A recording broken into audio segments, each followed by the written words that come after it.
Okay, good evening, everyone. We're going to get started.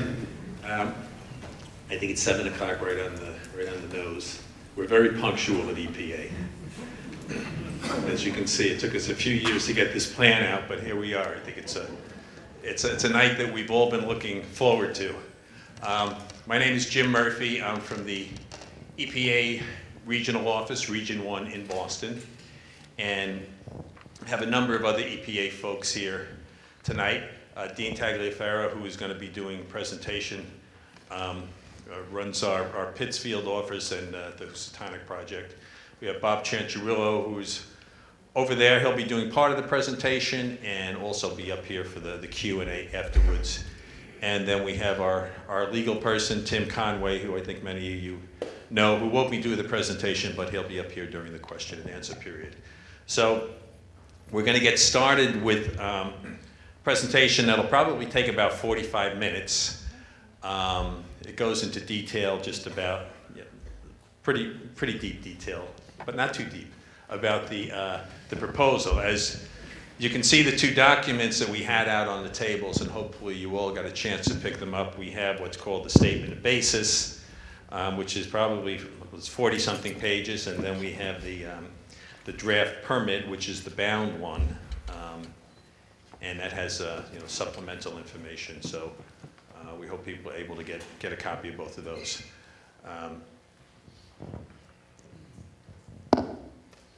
Oh, we got past that part already. Okay, so the presentation, as I said, is going to be 45 minutes, and we really don't want to take questions during it. If there's something really urgent, maybe we could take a clarification question, but it'd really be better if we didn't get started on questions now, because we'd never get through the presentation. It would lose its continuity and so on. So, but this is the outline of it. We're going to talk about the consent decree and the process, talk about some of the studies that have already been completed, and then get to the meat of it, which is the proposal that we have out there. And then we'll talk about how to comment. So another note about tonight is this is a public information meeting. The formal public comment period will not be starting until a week from tomorrow, so June 25th. Excuse me. We have another information meeting down in Kent, Connecticut next Tuesday night. So the purpose of these is to really be able to give you an idea of what's in the plan, and then be able to answer any kind of questions you have about it. So if somebody's wants to make a statement, or whatever you say tonight, we're not recording for the record. Anything that you wanted recorded for the record, and that's something that we will then respond to when we get to our decision point. We'll respond in writing to all the comments. You'll have to submit those after the 25th, either by, we'll tell you how to do that. You can do it by email or fax or hard copy, or we will set a public hearing date. Probably, we anticipate it's going to be in September. Right now, our public comment period only goes till August 8th. We anticipate there may be a request for an extension that would carry us probably into September. We didn't want to set the date and then have to change it for the hearing. So, but again, I think the important thing to remember is that whatever you say tonight, you're not speaking for the record. You're speaking for the benefit of the other folks here, as well as providing feedback to us anyway, so we can get an idea what people are thinking. So I think I'm going to leave it at that now and turn it over to Dean first. Well, good evening. Thanks all for coming out. Can we hear it in the back? We're good? Okay, so as Jim said, my name's Dean Tagliaferro. I've actually been on this project since 1997, and am the project manager for the entire consent decree site, which is more than just Rest of the River. So just wanted to give a little bit of background before we get into what's actually in the proposed plan, and there is much more information than we'll be able to present tonight, but we did want to at least go over some of the major issues. So as most of you probably know, the consent decree was approved by a federal court in 2000 to address the global issues with the General Electric facility in Pittsfield, Mass. And the Housatonic River. Now, in that consent decree, it was pretty specific what the remedy or what the cleanup plan was for the various cleanups that GE had to do. There were 20 of them in Pittsfield, and 2 river cleanups. What is different is the rest of the river, which is what we're talking about today. And what the consent decree specified for rest of the river was not the cleanup plan, but a process to arrive at a cleanup plan. So in that sense, it's unique. And that process is outlined very specifically in what's called the RCRA permit. RCRA is the hazardous waste regulations that GE operates under, or any facility operates under. So they have a permit, and in this permit, it outlines how the agency and GE gets to a remedy. So we'll talk about going forward from this point later in the presentation, but how we got here, again, the permit has all the rules in it for how we're going forward. EPA and GE did various investigations of the river and risk assessments. That's all been completed. Then when that was completed, GE under the permit had the responsibility to do what's called the corrective measure study, often referred to as a feasibility study. What can be done? What will it accomplish? So GE completed that task as well. After GE completed the corrective measure study, they were required or obligated in the permit to propose what they thought best met the permit criteria for a cleanup.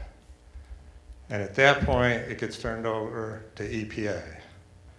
So just briefly what EPA did, the first step was we proposed an outline of a cleanup to what we call our National Remedy Review Board in Washington, D.C. They're an advisory group. So that's our first step for big sites, not just this site.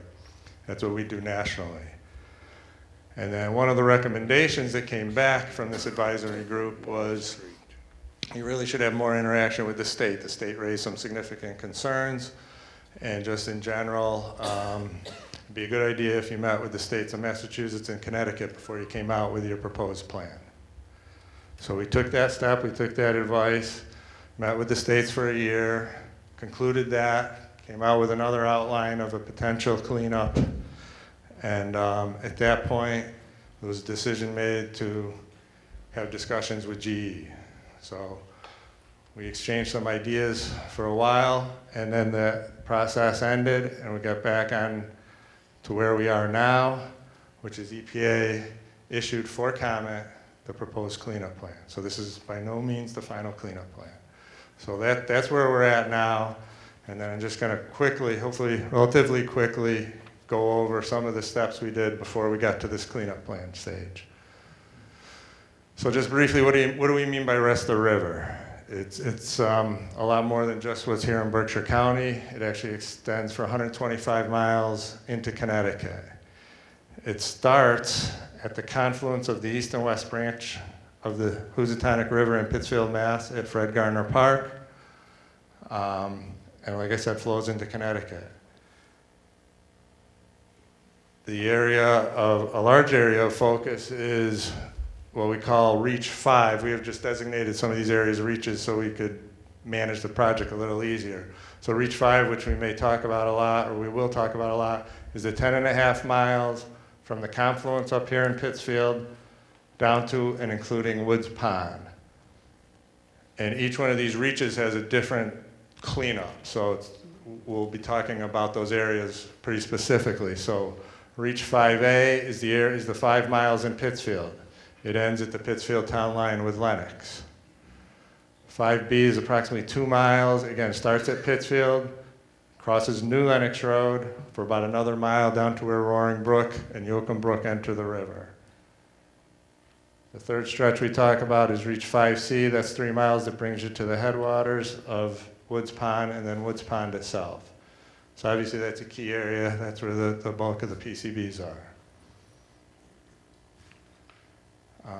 But there are other parts of the river that are still subject to investigation and potential remediation action, and that is after Woods Pond, all the way down to Rising Pond.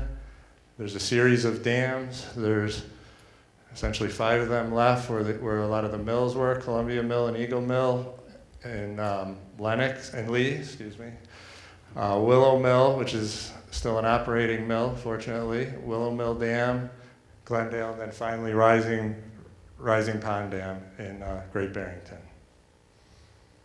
And after that, it does continue, like I said, into Sheffield and then into Connecticut.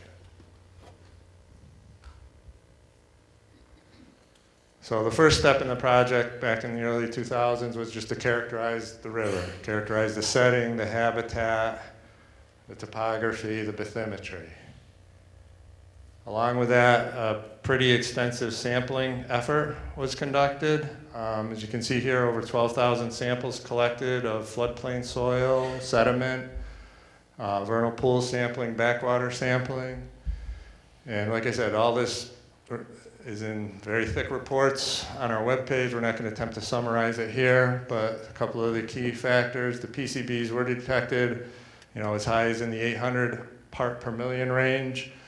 We use milligrams per kilogram a lot in this presentation. That's the technical term, but essentially it's equal to a ppm or a parts per million, which a lot of you are more familiar with. But again, some fairly high levels in surface soil up in the 800s. Just for some context, in Massachusetts and Connecticut and in general the federal EPA, kind of a default number for soil would be 1 ppm. Absent further risk assessments, that's what you would clean up to. So there's some fairly elevated levels here. And then again, in the river sediment, still very high, up in the hundreds in certain cases. The averages are lower, but some very high levels in certain spots. And another outcome of the investigation, that the PCBs were not just in the top of the sediment or the top foot of the floodplain soil, but they were detected certainly as deep as 7 feet. Another key component of the investigation activities was the fish sampling and duck sampling. What are people eating? Where's the risk? Well, one of the big drivers of the risk is fish. It's fish consumption. So in Massachusetts, especially in Woods Pond, the PCBs in the fish themselves were over 100 parts per million. So very elevated. And again, the numbers don't mean much without context, so just some context. I think FDA is 2 parts per million. It's not really a risk-based number, but it's a number that's out there. And Massachusetts has a rough guideline of a fish consumption advisory at 1 part per million. And other states have much lower ones. So just to give you some context, very elevated numbers. And also the ducks, there was some sampling of ducks because people, they hunt the ducks and they're elevated as well.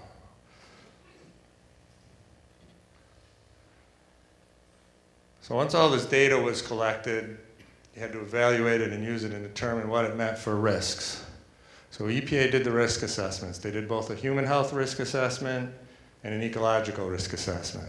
And just very briefly, they were unacceptable risks that were documented and quantified. Some of the main ones is people coming in direct contact with floodplain soil, getting those PCBs in their body. That was determined to be a risk. Somewhat in the sediment as well, but much more a limited concern. And then again, one of the big drivers is the consumption of fish and duck, which is also why there's a fish consumption advisory on the Housatonic. And then along with that, on the ecological side, there are demonstrated risks to the wildlife. In order to understand how the river system works, EPA, in conjunction with GE, developed a model. And a model is just a tool to predict how the PCBs move through the river system.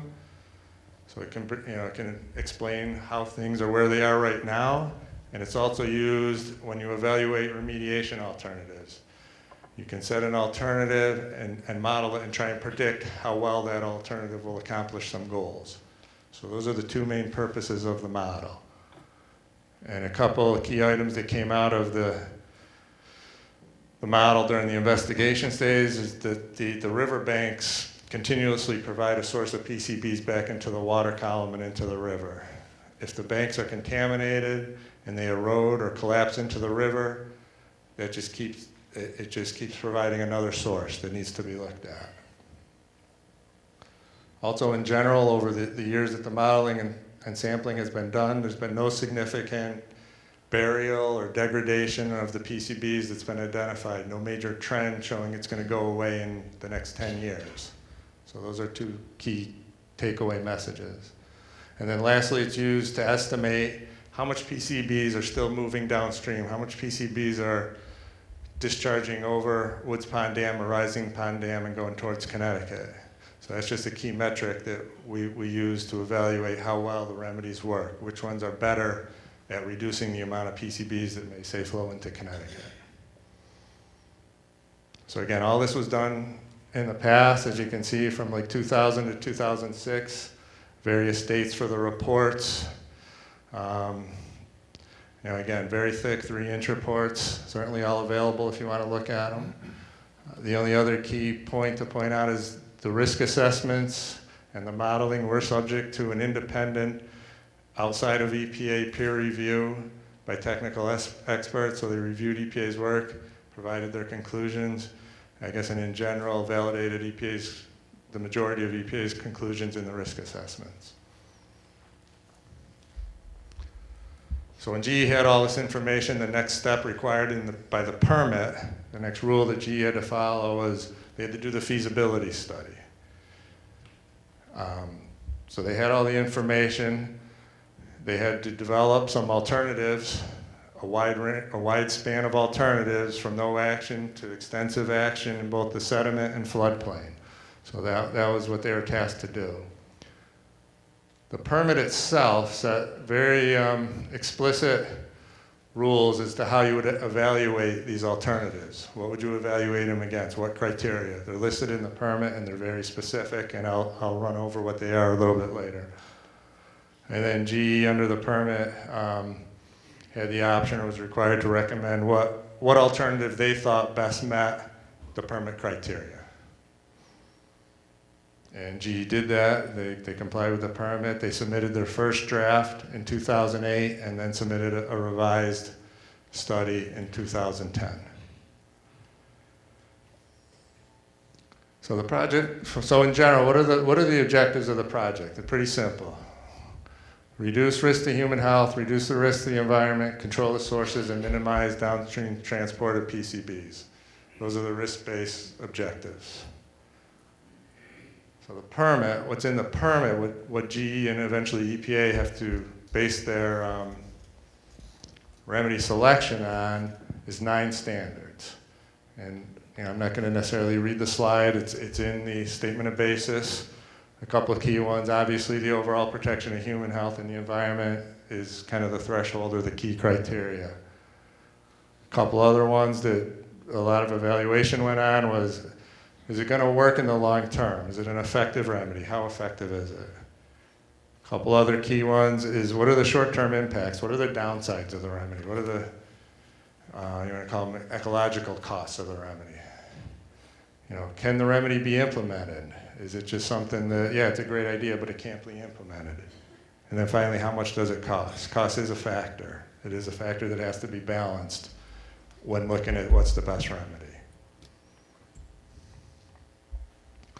So the challenge that GE had is that there's both a sediment component and a floodplain component to the cleanup. So they evaluated numerous sediment and floodplain alternatives, and then to focus for this comparison against the criteria, the sediment and floodplain options were combined into what we call a combined floodplain sediment alternative. So there was a series of those, 8 to 10 of those, and they ranged from no action. Well, what would happen if there was no remediation at all, to some more moderate cleanup options, all the way to what we call the most extensive option, which, as we show here, was about 3 million cubic yards of material that would take over 50 years and would cost just about $1 billion for the excavation of the material, not even including what you do with it once it's out of the ground. So the goal was to have a wide range of options to compare to the criteria. So then you had all this criteria. You had to find a way to evaluate against the written criteria in the permit.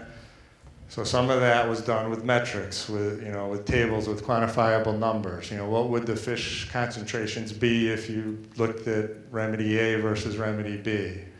how much material would each remedy take out? How much impact would there be to the floodplain? How much of the area of the floodplain would you have to disturb? How much are you reducing the PCBs from going over the dams? So for each one of these, there was a quantification of these metrics, and that was just some of the variables used, some of the metrics used in the criteria. So then the other obviously key component is you take the material out of the ground, you excavate the sediment, assuming that the no action option is not selected, you have to do something with that material. What are you going to do with it? Obviously, it's a focus of big concern.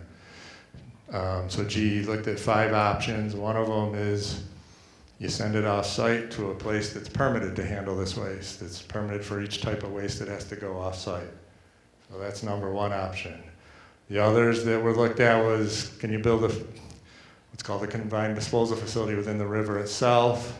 This one here is like an on-site landfill out of the river channel, and then a couple treatment options. So I didn't give you the answer on the floodplain and sediment alternative, but basically where EPA landed on off-site disposal, when it looked at all the criteria and balanced all the factors, it came up with what best meets the criteria was off-site landfill and preferably transported by rail. So that is one component that's in the proposed cleanup plan. Pretty well touched on this already. This is just a process we went through. Like I said, we went to our remedy review board. They did issue some written recommendations like we talked about. One of them was very extensive discussions with the states, both Massachusetts and Connecticut. I mean, it's an interstate water body, so both of them are heavily impacted. So that produced like our second draft version plan. Then we discussed that plan and what we thought would be the final components with GE. And then just want to point out throughout this, even though there wasn't a discrete time frame, all throughout the process, even back as far as 2000, we have been receiving significant input from the public through our quarterly meetings and other venues. And then lastly, so after we've been through all these steps, like 3 rounds of steps, what we issued in the end of May or early June was the proposed cleanup plan that we think best met what the rules were in the permit. And so now we're up to where, we can describe what that cleanup plan is. I'm going to turn it over to Bob Chancharulo to give a summary of the cleanup plan. Thanks, Dean. Again, I'm Bob Chancharulo, work for EPA's New England office out of Boston. And Dean really talked about sort of the background, and Jim mentioned the 2 documents that were out there that we released for your review. The statement of basis, the color document with the photo on the front, really gives a narrative description of our proposal, also discusses the other proposals that were considered, and walks through sort of a summary of a much more detailed evaluation of sort of how each one measured up versus those 9 permit criteria. So sort of refer you to that document and the documents in the record, the more detailed documents on sort of that stuff. We're going to focus on really what EPA believes is the best balance of those criteria and EPA's proposed remedy that we're seeking comment on. So a lot of that, the real sort of nuts and bolts of the requirements that would be put on GE are in that permit document. So I'm going to really touch on both, try to give you a narrative description of what we're proposing, refer to some of the permit criteria, and then actually going to turn it back to Dean, who will really sort of try to walk through using the maps like we had out front as you walked in, sort of what this really means on the ground. So the main remediation components really, if you boil it down, are sort of 3 major components. The river sediment and the river banks, the impoundments, that is the areas behind the various dams that we have encountered, and backwaters, sort of the other sort of ponded areas that are attached to the river, floodplains, and the floodplains also includes vernal pool areas. So we'll tell you as we move down the river what our proposal is for these. So Dean mentioned Reach 5, the area from Fred Garner Park, basically down to down to Woods Pond. We break that up into 3 sub-reaches, 5A, B, and C. The proposal calls for removal in the riverbed and capping after that removal in reaches 5A and C. And in Reach 5B, it proposes a use of a sediment amendment, something like activated carbon, something that you could place in the river to make the PCBs less bioavailable. But in conjunction with that in 5B, make sure you're not leaving behind any sediment that's greater than 50 milligrams per kilograms or 50 parts per million. So the amount of sediment removal in those areas really would be dictated by the thickness of whatever cap was necessary, and we'll talk about capping in a minute.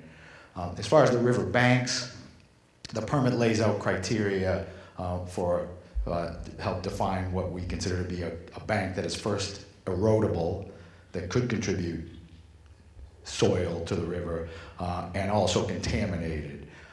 So we have criteria for both of those. And again, in Reach 5B, we're using this criterion of 50 milligrams per kilogram to decide which banks to work on.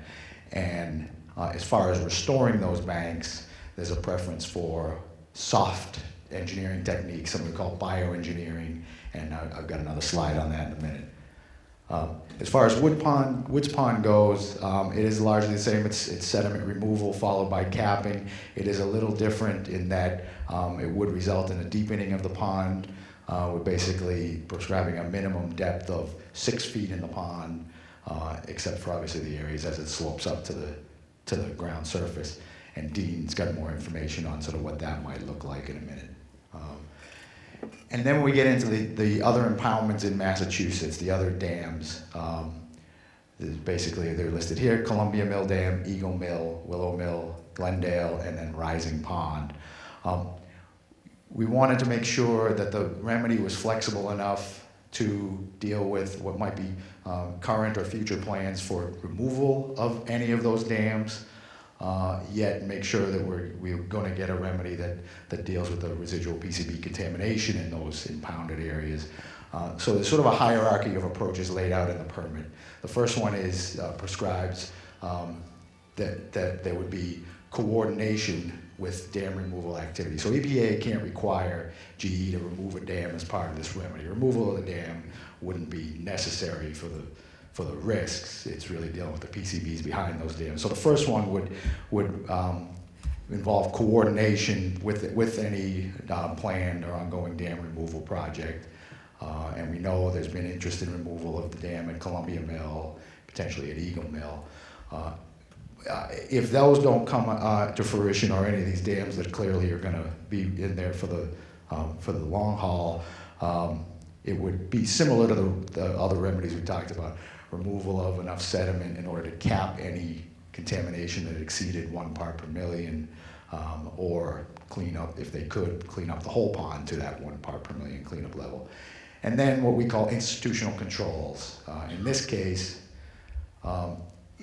if it's not a dam that's going to be removed in the near term, but there's going to be future dam work, either removal or maintenance, there has to be an ongoing responsibility for sort of any future activities that might sort of, cause an unacceptable risk. So some type of perpetual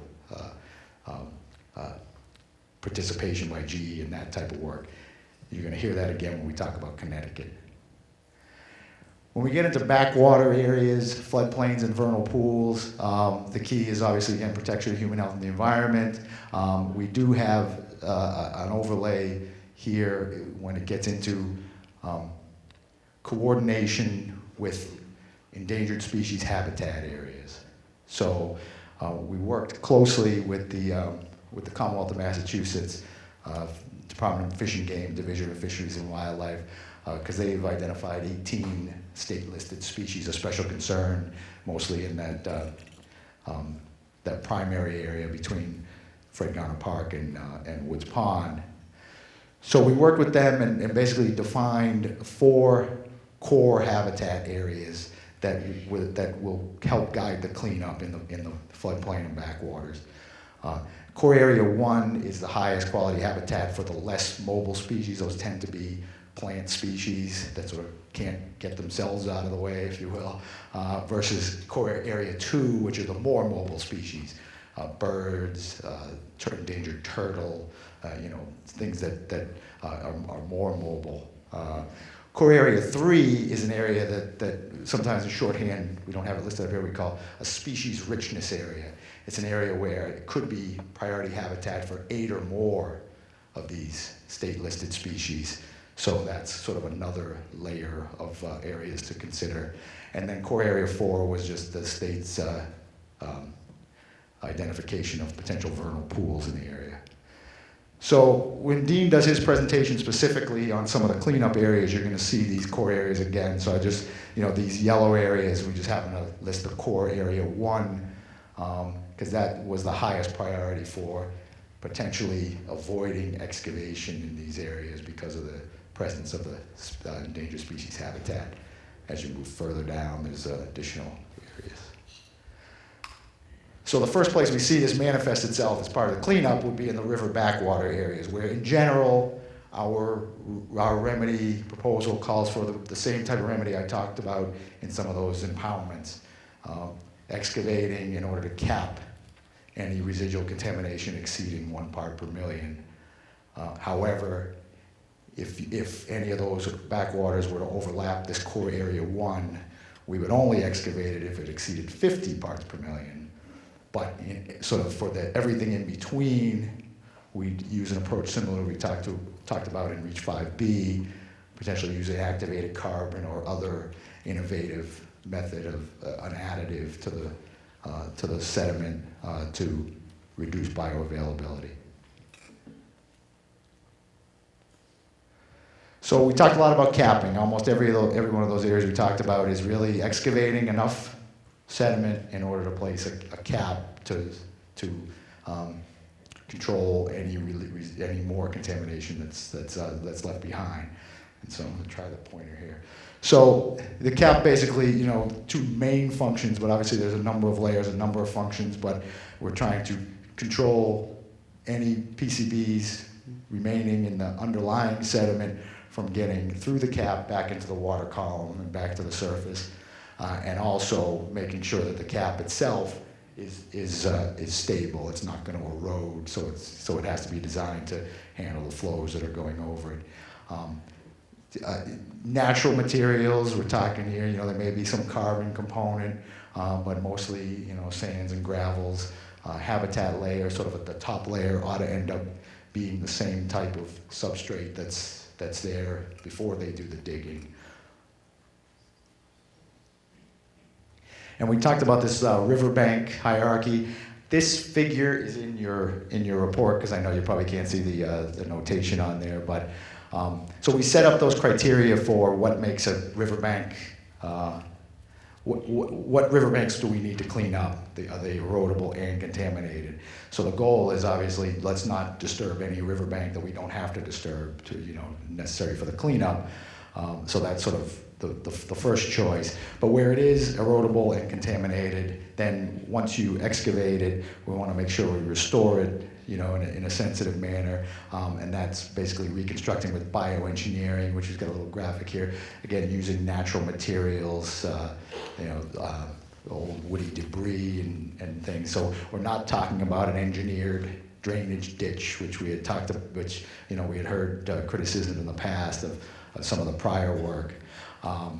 In some cases where we need some type of armoring, large stone, I believe that could be placed sort of behind any of this bioengineering, so that the river bank itself is some more natural.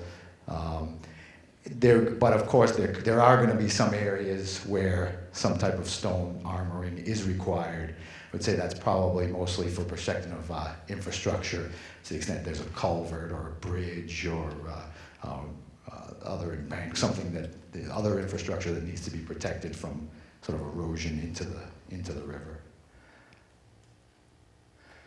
So on the floodplain, we basically in the risk assessment, the floodplain study was broken up into 90 separate exposure areas. And we're mostly talking about recreational use in that floodplain. That was what the risk assessment was based on.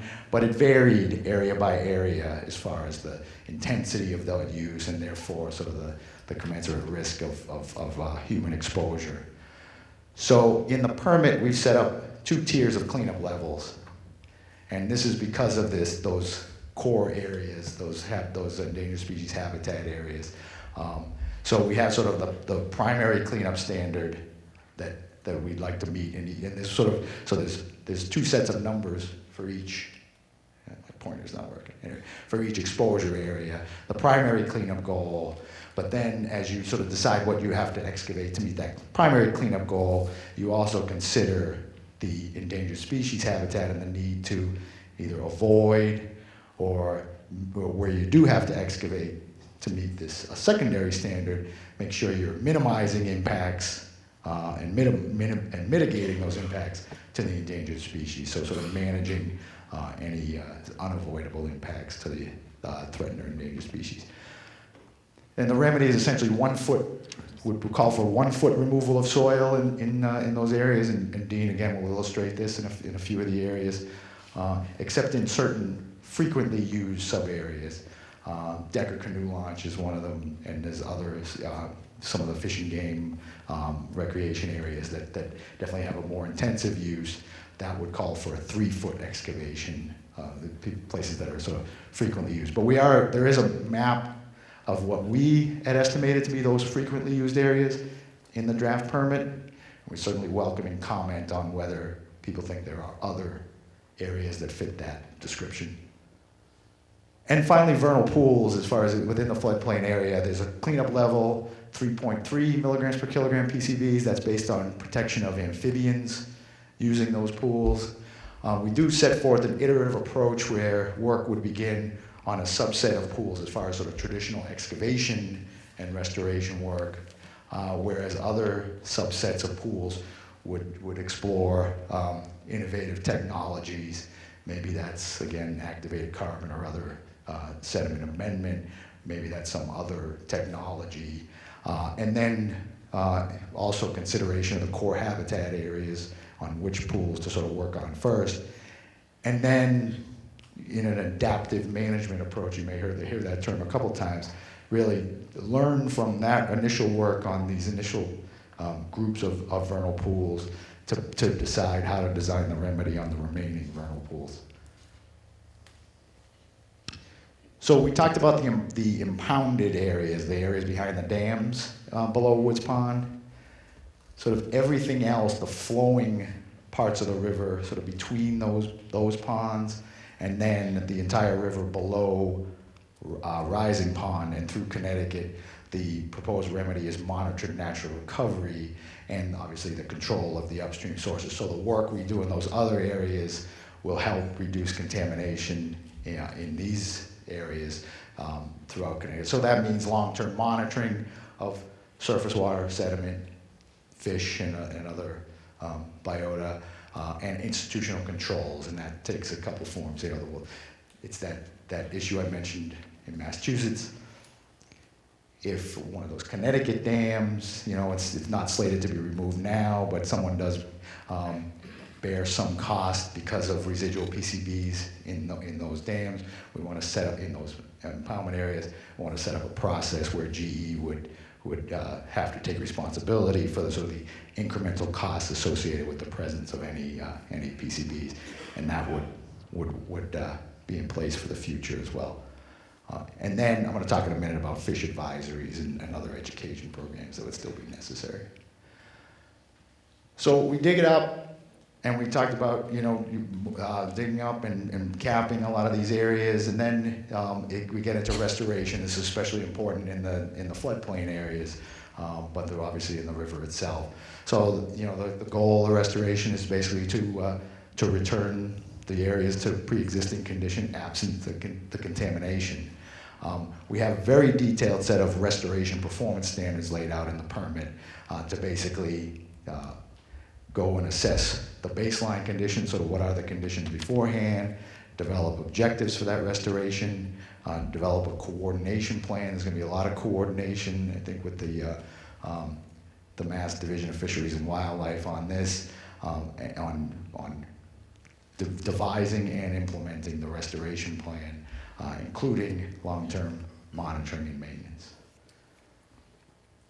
And Dean mentioned this as well already, but the proposal calls for, once all that material is excavated from the river and floodplain, the proposal is to transport that material to existing off-site licensed facilities, and EPA has laid out in the proposal preference to use rail to limit truck traffic.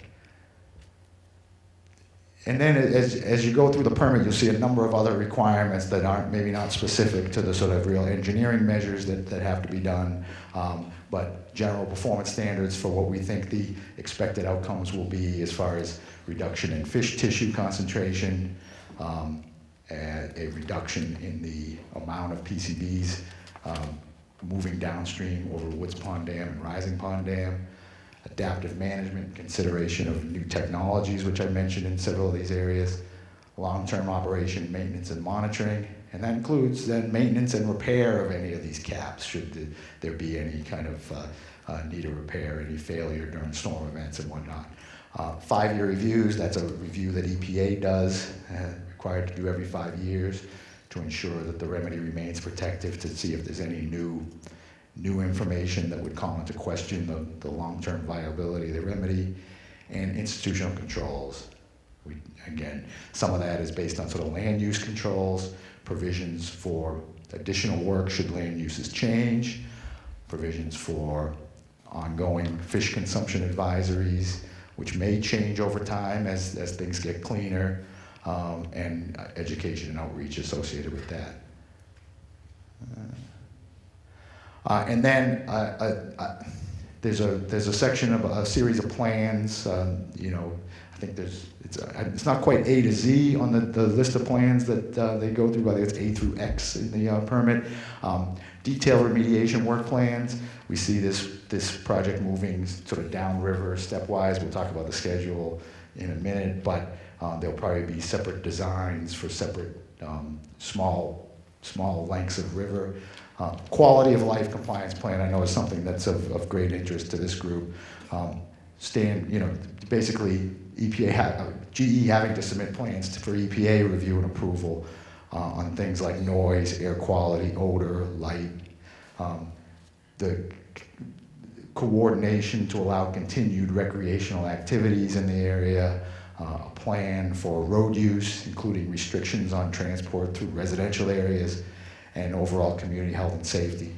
And I'll just say, we did meet with the city of Pittsfield and all the other towns, and we've made a commitment that, when the work is impacting a particular town, we're gonna work with the city or towns so they can basically review and comment on each of these submittals, and we'll definitely do that with the impacted neighborhood groups that might be proximate to the work in any of these phases.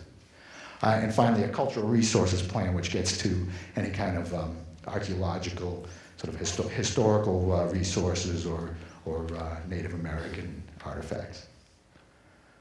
And then after the permit, obviously that's when they'll sort of really get to work and figure out the definitive scope of what and where the work will be done. So a lot more sampling we think is necessary. That's when they'll really give a more definitive map of sort of where they're going to dig and how they're going to get in and out of the river, location of access roads, and their schedule. So I think, so now I'm going to turn it back over to Dean and sort of go over sort of how this might look in practice based on what we know right now.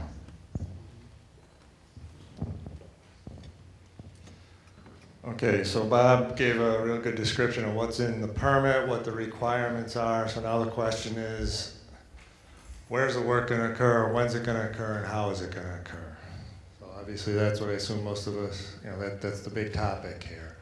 And I think as Bob explained, the remediation footprint or the remediation plan is not set in stone in this permit.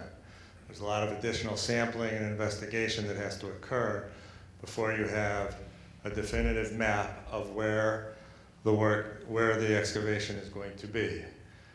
However, based on the data that we have now, we can do an estimated map or an estimated excavation footprint, or at least some boundaries on where, if this was the final data and the final evaluation, where the work would occur.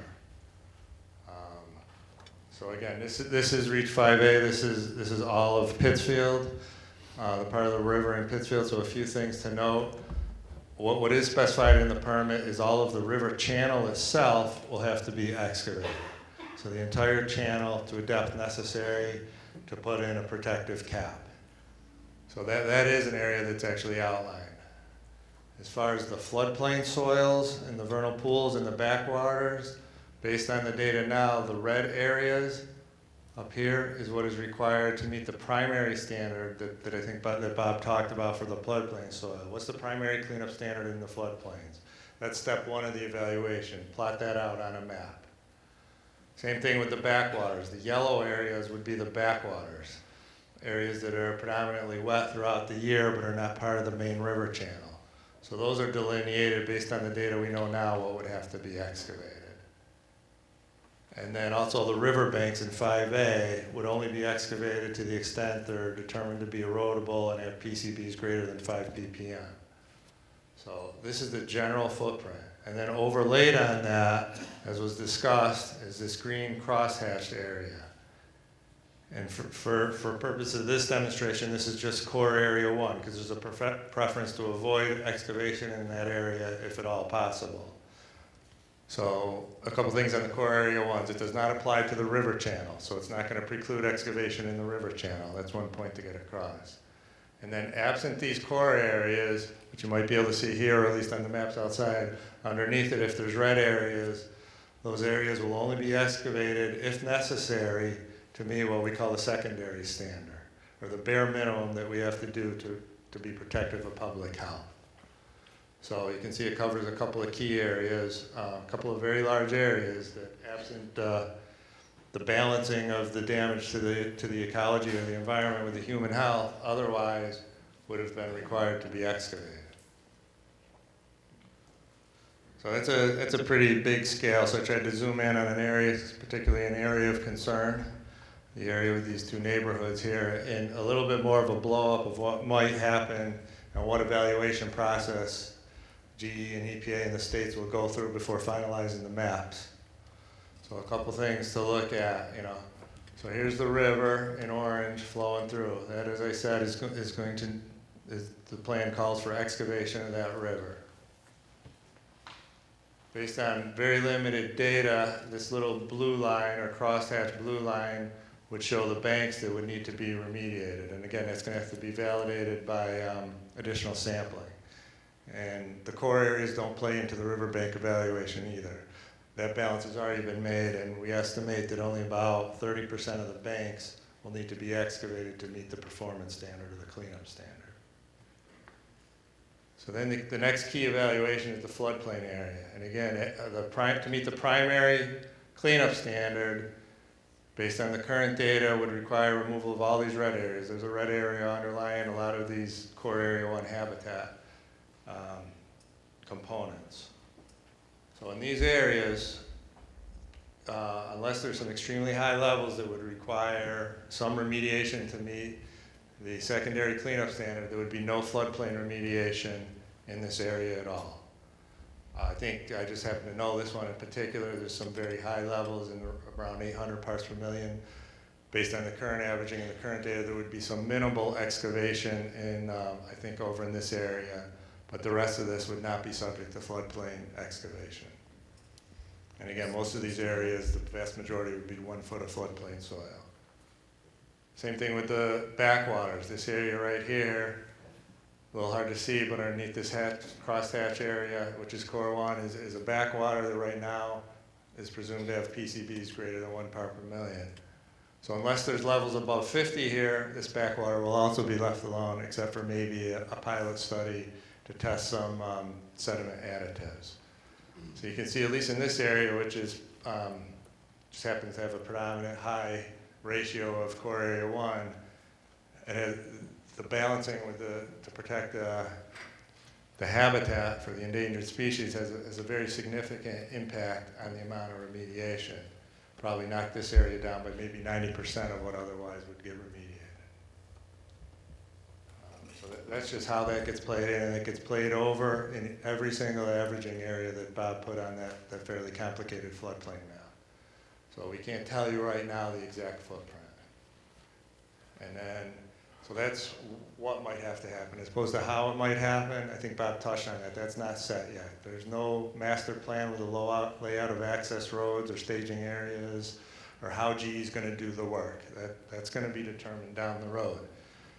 But as Bob said, we have committed to, both to the towns and any group that wants to meet us, is how to minimize the impact, because we're not oblivious to these neighborhoods being extremely close to a fairly large construction project. So, you know, we are aware of that. We know it's a big impact. We don't know how GE's going to do it yet. We didn't want to tie their hands with telling them exactly how to do the work. So that's all going to have to be determined in the future. And then the rest of these are basically just going down the river. So in 5B, again, the stretch from the end of Pittsfield to about a mile below New Lenox Road.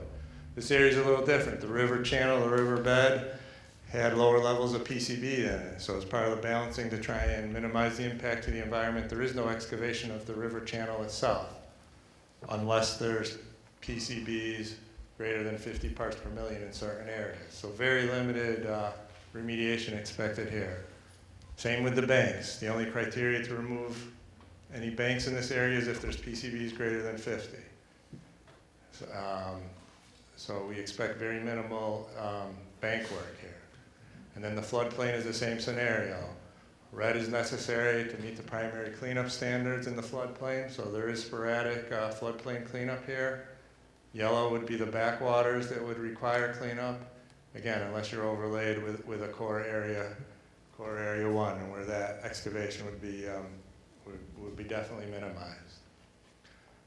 Bob talked about a couple of the other core areas, so it was too hard to overlay or too confusing to overlay core areas 2 and 3, but the vast majority of the avoidance work will be in these core area 1, so that's why we were focusing on that. But it doesn't mean the other areas, there's not going to be restrictions on GE or methods to minimize the impacts to those other sensitive habitats. Once you get south of New Lenox Road, again, the concentrations increased in the river channel, so right now that's targeted for excavation throughout the river channel. There are no really discernible banks in this stretch. It's a very low flat area, so there's no specific requirement to excavate river banks here. However, in this area, there's a lot of these large backwaters just to and influenced by the Woods Pond Dam, so there is a lot of backwater removal. And again, that's or however deep is necessary to put a cap in the backwater. And the same rules apply if it's overlaid with the core area 1, unless there's extremely high levels, greater than 50 parts per million, they will be left alone.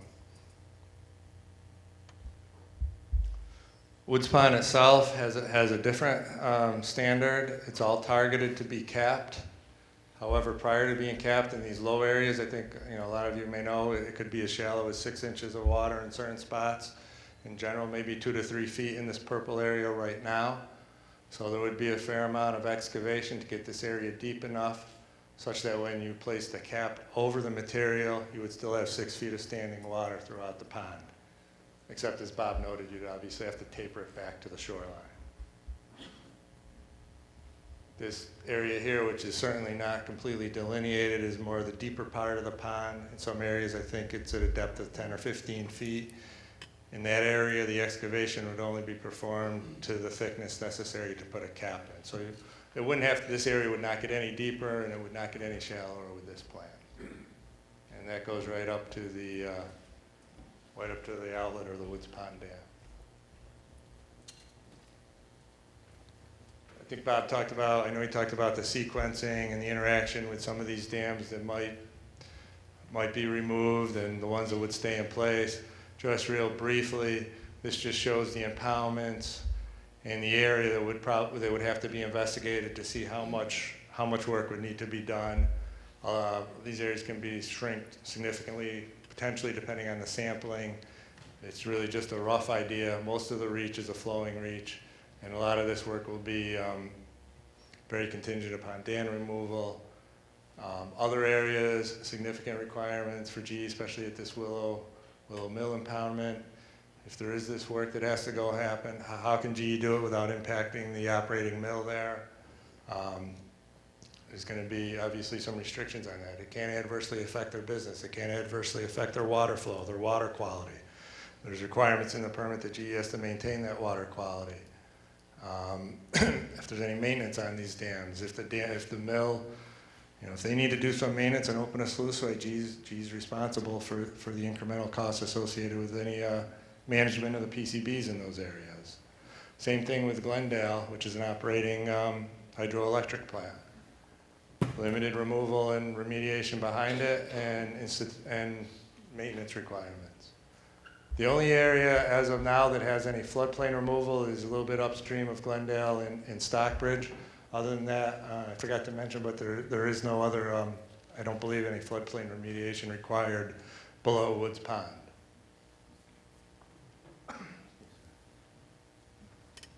Then the last major impoundment before you get into Connecticut is Rising Pond. The Rising Pond Dam is down here.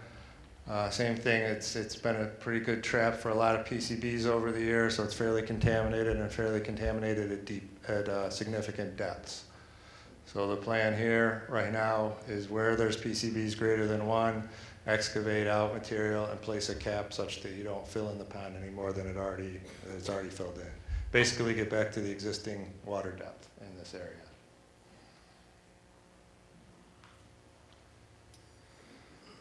So although there's a lot more design work, should this remedy be the final remedy, there's a lot more design work, so a lot of these numbers are estimates, but based on current information, this is just some of the metrics. I guess it's a pretty broad floodplain. I think it's about 800 to 1,000 acres, so out of those 800 acres, 45, based on the current information, would require excavation to meet, would require excavation. As far as the bulk of the work, which is in the riverbed, the impoundments behind the dams and backwaters, it's about 300 acres. Very tentatively, somewhere around 1 million cubic yards of material would be removed. And we would anticipate if this remedy went through that at Woods Pond and Rising Pond, the amount of PCBs relative to today that's going over the dam and being moved into the floodplains or being moved into Connecticut would be reduced 90%. So it's a balance. By balancing the remedy, it's not going to eliminate all the PCB migration. There's areas of the river that are uncapped. There's banks that are not addressed. So we think it's a really good reduction. It's a good balanced plan, but it will reduce approximately 90% of those PCBs. So there still will be material moving over these dams once this is done.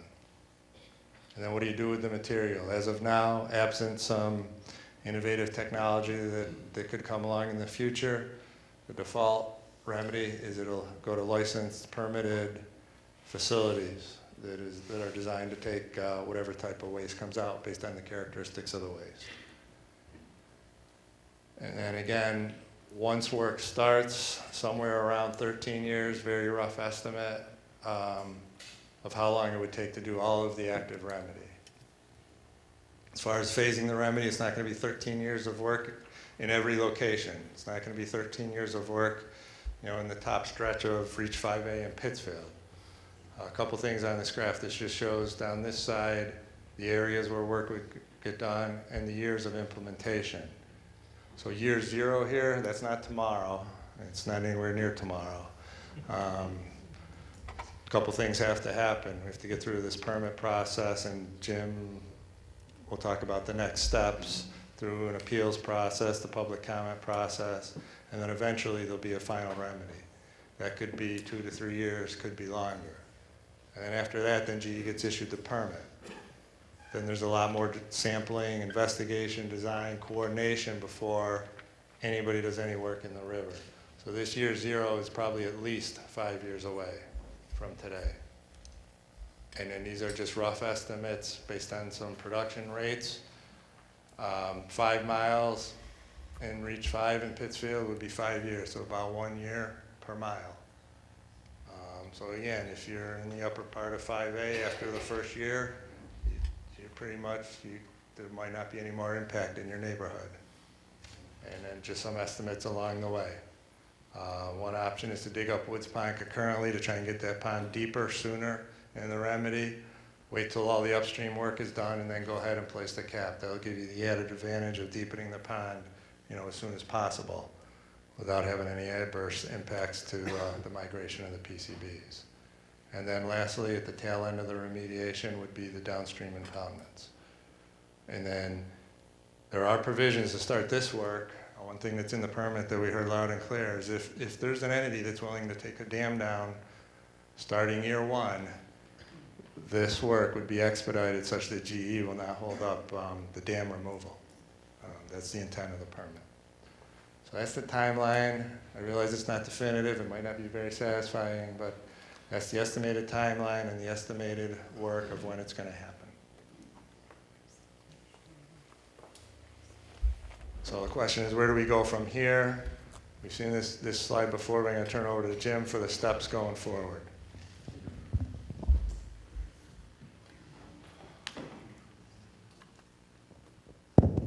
Thanks, Dean. Okay, so we're at the star up there. The last part's going to be pretty quick. We just issued the proposed cleanup plan, which you have in front of you. The formal public comment period, as I mentioned, will start next Wednesday, which is the 25th of June. Once that ends, as I said, we expect we may get a request for an extension. We'll consider that. Would likely end the public comment period then, even with an extension sometime in September. Following that, EPA will consider all the comments that have been made during the formal public comment period, and we will reach, and this is again going back to what's in the consent decree process, we reach what we think is the best remedy, but at that point we're required to notify GE of what that remedy is, what our intended decision might be. GE at that point has the ability to dispute it with EPA, and that's a kind of an administrative process that stays really in the EPA region. We would look at GE's positions, and following that process, we would then make our final decision. We would announce that publicly at that point. When we announce that, that's at the point we will also then respond to all the comments that we had received. A responsiveness summary would be part of the final decision. At that point, there are appeal opportunities for people who have been part of the process. If you've commented, you have the ability to appeal. That means individuals, municipalities, organizations, GE. There's opportunities for all to appeal at that point. There's two steps. There's an appeal to the EPA Environmental Appeals Board, which is an EPA, within EPA. And then secondly, if people want to take an appeal further, they have the ability to go to the federal court. Once all of those appeals run their course, and we have the final decision, at that point GE will begin the remediation. And again, getting back to the comment periods, again, I'm about to open it for questions, but just to remind folks that all the comments today are not on the record. If you have something you say tonight and you want it to be part of the record, you'll need to formally submit that either to email, fax, or make that same statement, or make the statement that you want on the record at our public hearing once we schedule that. So that's it for the presentation. So I was going to ask Bob and Tim and Dean to come on up here, because they're probably going to be answering most of the questions. And we'd ask folks who want to ask a question to come down to one of the microphones here so everybody can hear you. We have one set up on each side, and I don't know how this is going to go on. It's a little bit open-ended, so what I would ask is that people just utilize some common sense. If there's a good number of folks who want to make comments, try not to make an extended or ask extended questions. If there's a lot of people who want to ask questions, just be courteous to the other folks standing in line. So Oh, I thought we were having... Yes, so I'm going to ask folks to come down as opposed to just calling on you, and you can kind of line up, and the microphone is yours. And identify ourselves. Yeah, that would be great. That'd be great. Yeah, I'm Peter Defer from Richmond, Virginia. I'm an environmental consultant, scientist. I've worked on this project for, I don't know, 10 or 12 years. Work as a technical advisor through EPA's technical assistance grant process. I have a couple of technical questions, and I think most of them are quick, and then one that's a little bit not so quick. Will there be fish windows in the operations? A fish window would be a time, for other people who might not know, when activities are halted in order to protect fish spawning or migration or other critical biological functions. So do you anticipate fish windows? That's way down the road in the design period, and that will have to be factored into some of the submittals that GE does for that and all the other. There's numerous issues that we'll work with Fish and Game about seasonal variations for a lot of the wildlife. There may be better times to do work in vernal pools, for example. So that certainly could fit into that category. But this permit is not prescriptive as to how and what season GE is going to be doing the work. Okay. Is the equation or basis for the 50 parts per million described in one of the appendices for either the permit or the basis? That 50 part per million would be the level of PCBs above which there will be removal. Is that in a technical document somewhere? I don't think it's in there. It was just selected because it's generally a high number.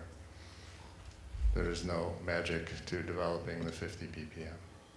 Okay. And then the other one is a similar question about the basis for it. I appreciate the vernal pools, backwaters, and floodplains as sensitive habitats. Are those described somewhere? Is there a technical basis for those, criteria by which they're decided, and evaluation of those areas that indicate those? And the reason I ask is because there's a conundrum between not acting to remove the PCBs in areas where the most sensitive wildlife will have the strongest responses to the PCBs. So the animals that need the protection the most will be in those areas where there will be the least removal. So is that described? Because I looked on the website for the technical materials in the discussion between GE, EPA, the state of Mass, and the state of Connecticut. And going back to 2012, there wasn't anything, and I didn't see any technical documents describing those.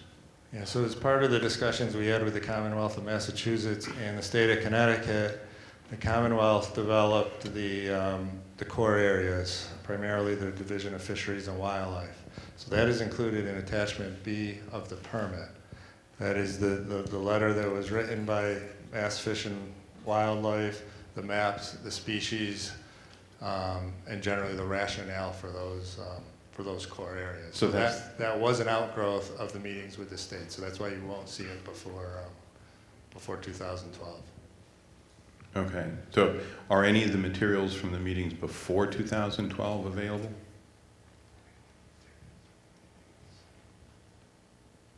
Because the letter in the appendix indicates that there had been discussions prior to this letter.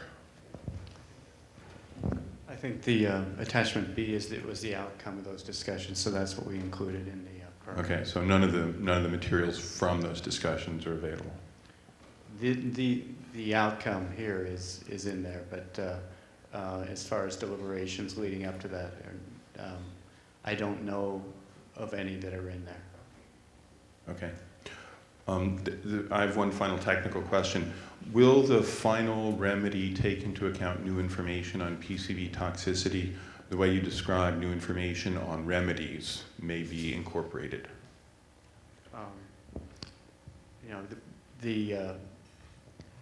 We'll evaluate whatever information comes in before the final remedy is before we select a final remedy and make sure that it's protected. Okay.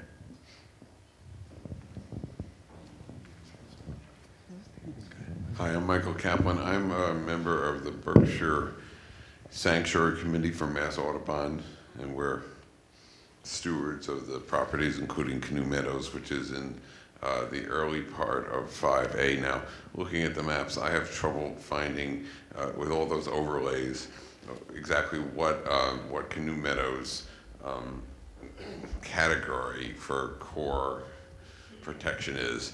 And because it is a designated wildlife sanctuary, would you handle the process any differently?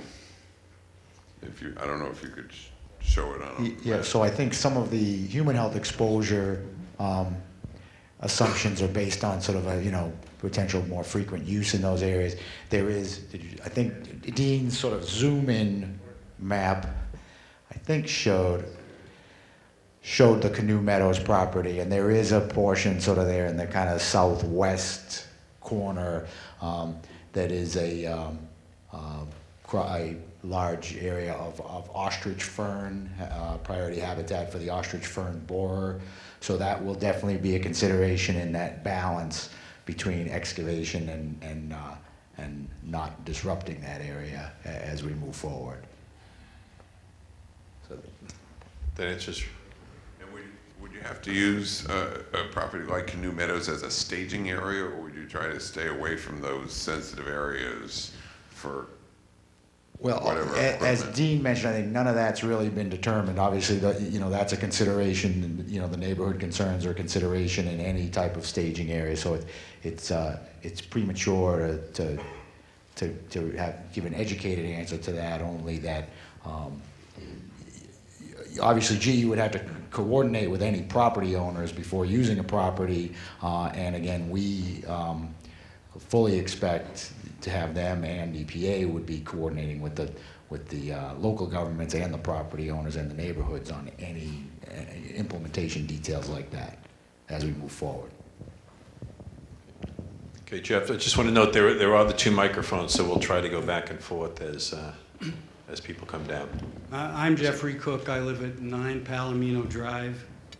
I'm one of the members of the Ward 4 River Watch, and could you put that slide back up, Dean? Did it break?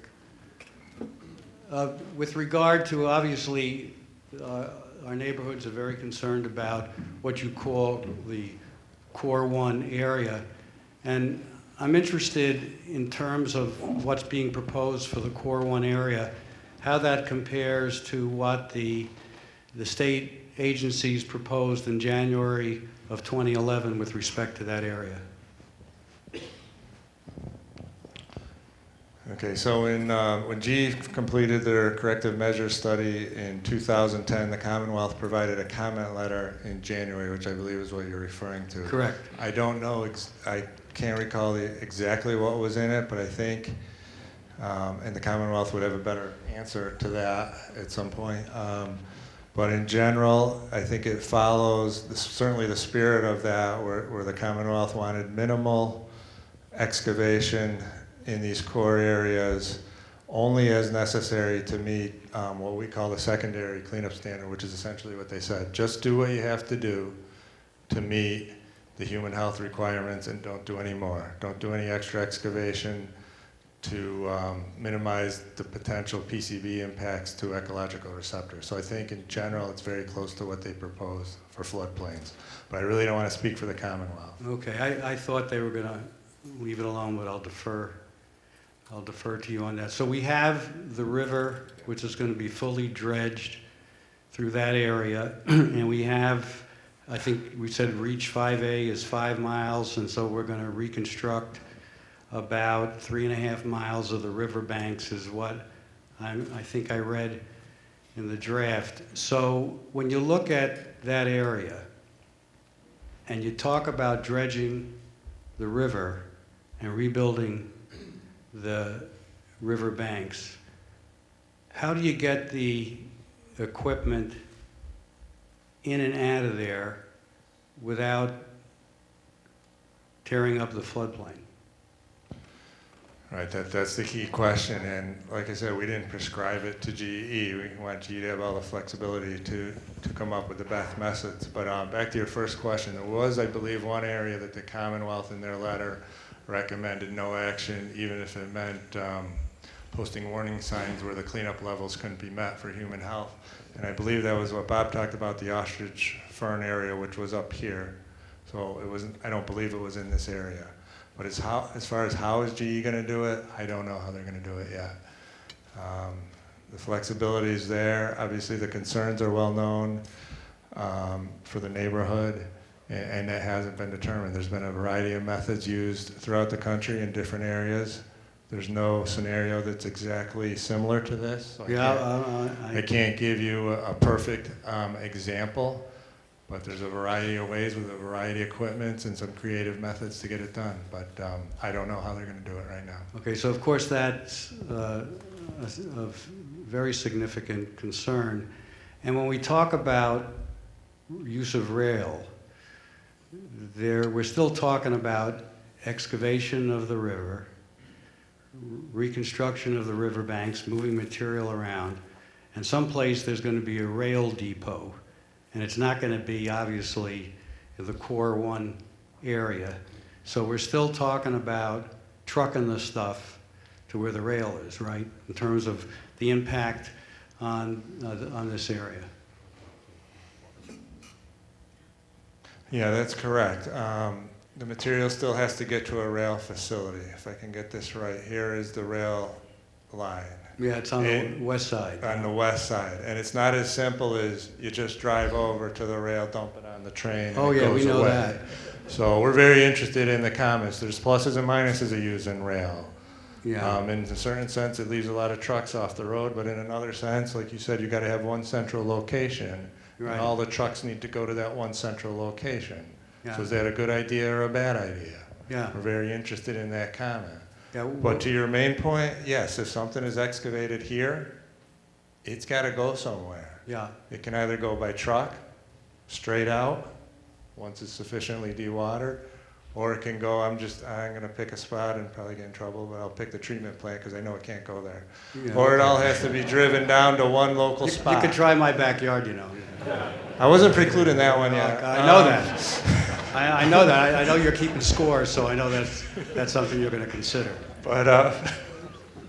But yeah, everything would have to go generally to one location. Or it could be there's a preference for rail, but in certain locations it doesn't make sense. If you're way down in Rising Pond, 30 miles away, are you really going to drive it all the way back to one spot just to put it on a train to make it go away? Maybe it does, maybe it doesn't. Okay, so when we talk about, Dean, and I think you're the most expert here to respond to it, we're talking about roughly 1 million cubic yards. And we've seen in some of the studies and reports something like 5,000 truckloads a year is what it takes to move material of that extent over something like a 13-year program. Is that what we're talking about, do you think? I can't do the math this quickly, but roughly, if you're talking about the small, like on-site trucks that move the waste, my general number is 10 cubic yards per truck. So if you do 13 years, I'll round it down to 10 years. That's 100,000 yards a year divided by 10 yards in a truck is 10,000 trucks a year. Okay. So that's a real rough, Yeah. as you can tell, And- since I and just did it. I know- a very rough estimate, but yes, I know there's a lot of it's trucks. I know it's rough, but I think you know it's rough scary for some of us who live there. Absolutely. Thanks. So you can go into days and you could figure out the trucks per day that way. Thanks, Jeff. You can take that out, Mallory, if you want. I had a question. I know you've been in discussions with General Electric in the States for quite some time. So what's GE's response to this plan? We don't speak for GE. But you were in discussions with them, so you should know, have an idea of what they're thinking. We put into the administrative record some of the information that, as far as those technical discussions that we had with GE on the different components. I think it's safe to say there was disagreement on some of the technical components of the remedy, it's really hard to say generally what their position is. I think I'll leave it to them whenever they. Well, could you give us a little, did they like that core area thing? I don't Not cleaning up the core Yeah, areas? I don't remember there being a lot of debate over the core area 1 concept. And did they want a on-site disposal area? We did not spend a lot of time on the on-site disposal. I think the technical discussions were more to see the extent to which there was disagreement or agreement between GE and EPA on the other part of the sediment or floodplain or backwaters, vernal pool type remediation, to find out where we differed on those in terms of how much waste was going to need to be remediated in the cleanup. Because I think there was a press report that said GE didn't agree with the proposal you presented tonight. So could you be a little bit more specific about what they didn't agree with? Since you were meeting with them, so. Yeah, I'd rather have GE speak for themselves. I don't know.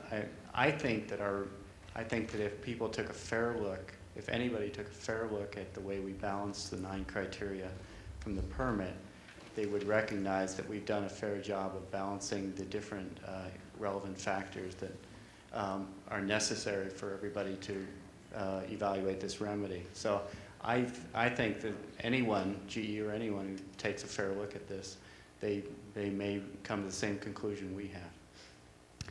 Okay, thank you.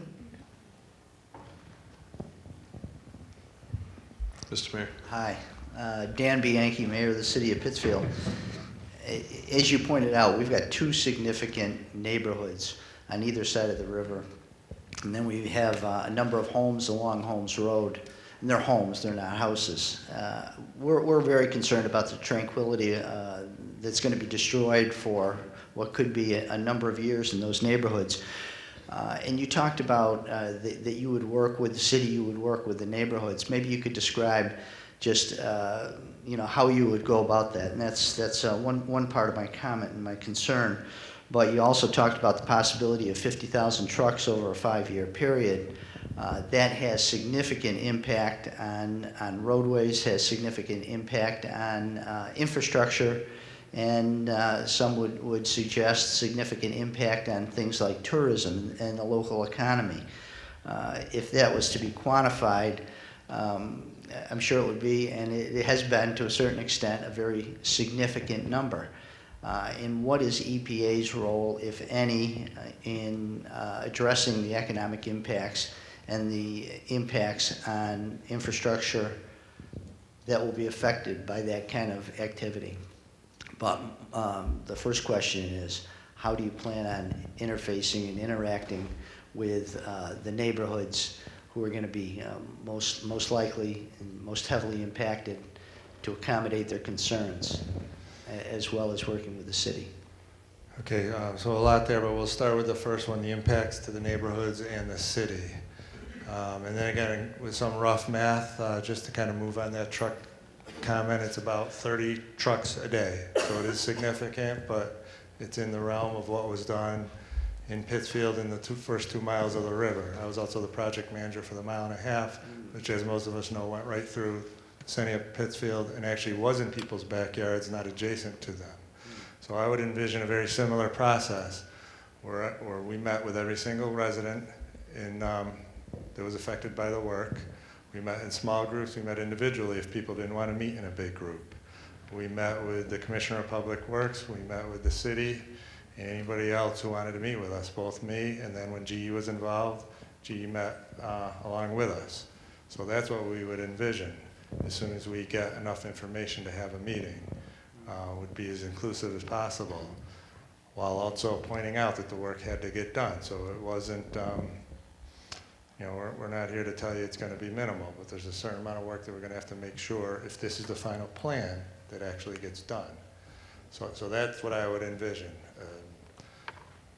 We found that public meetings weren't necessarily the best way to go, but we would do that. can't imagine. But you have to have a lot smaller Yeah, I would meetings as think well when people this can would talk probably to be you. even more significant than in the first stage, in that now you're Right. impacting neighborhoods with Right. many, many homes. And So we would do it whichever way the neighborhood would want. If they want, you know, a big meeting, we do that. Some people are uncomfortable in big meetings. We could meet in smaller meetings, whatever it would take. There's also another neighborhood that it's also pretty heavily impacted, not to make it worse, but up in here, there's also a lot of houses that we're well aware of.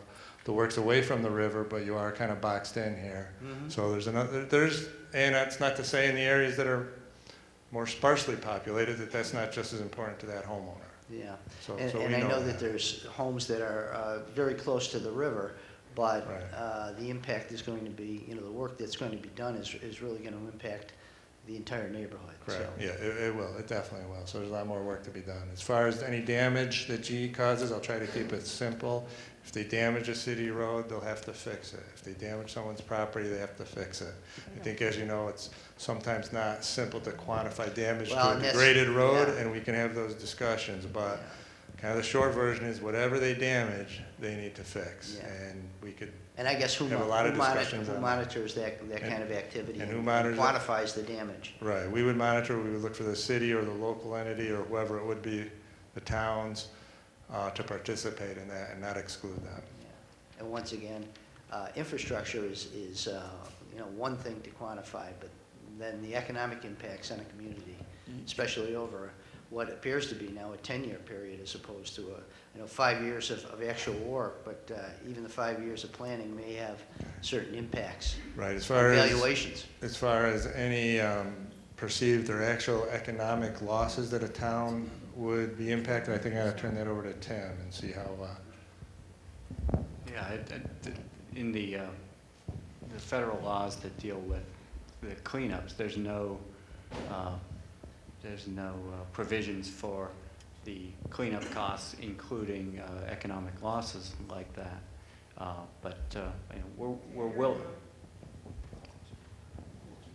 I'm sorry. What I was saying was that in the federal laws that deal with the cleanups, there's no provision for economic losses to be taken into account the way the cleanup costs are taken into account. We're willing to talk to any city or town that wants to talk to us about anything outside of that scope, though, to see what the situation is. Thank you. Hi, Patty Spector from Lenox. I've been a longtime paddler on the river, so I know it quite well. And I have a question about the capping.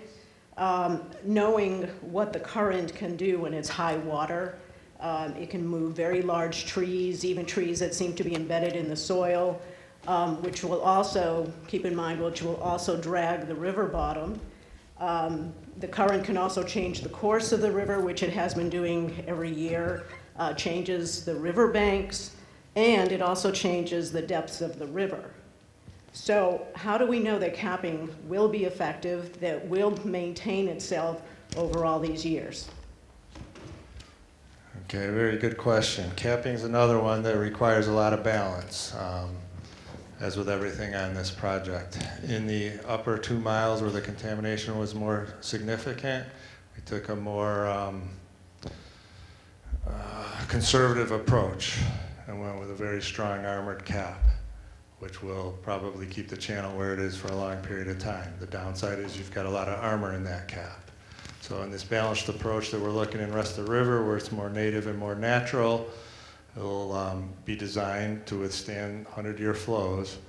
However, we are going to balance and not try to over-design this section such that it looks like Bob said, a drainage channel. So there is going to be some risk that a portion of it may fail at some point. Same with the banks. You're right, the river's going to move. It's going to want to meander. That's part of the balancing. We know that risk is there. We're going to try and target our areas of bank removal or where it would meander, where the highest PCBs are. But yeah, there is going to be some movement in that river banks and pattern of the river. To the extent that general performance standards kick in and GE needs to meet that, we expect them to be met. But I guess the short answer is there's no guarantee that they're going to work forever. GE's in this plan. There'll be some monitoring and maintenance requirements tied to how significant the issue is if the cap fails. You know, it's not just a pass-fail test. There may be a couple little areas where there's a little erosion. Well, did it impact the fish levels? No. So let's let it go. But it's a balance where we don't want to over-design and over-protect the river to take away from its natural course.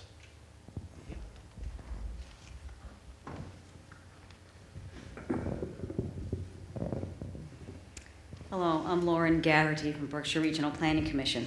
I just have a couple of technical questions, and I'm looking at the draft modification to the reissued record permit, so I'm looking at the remedy plan.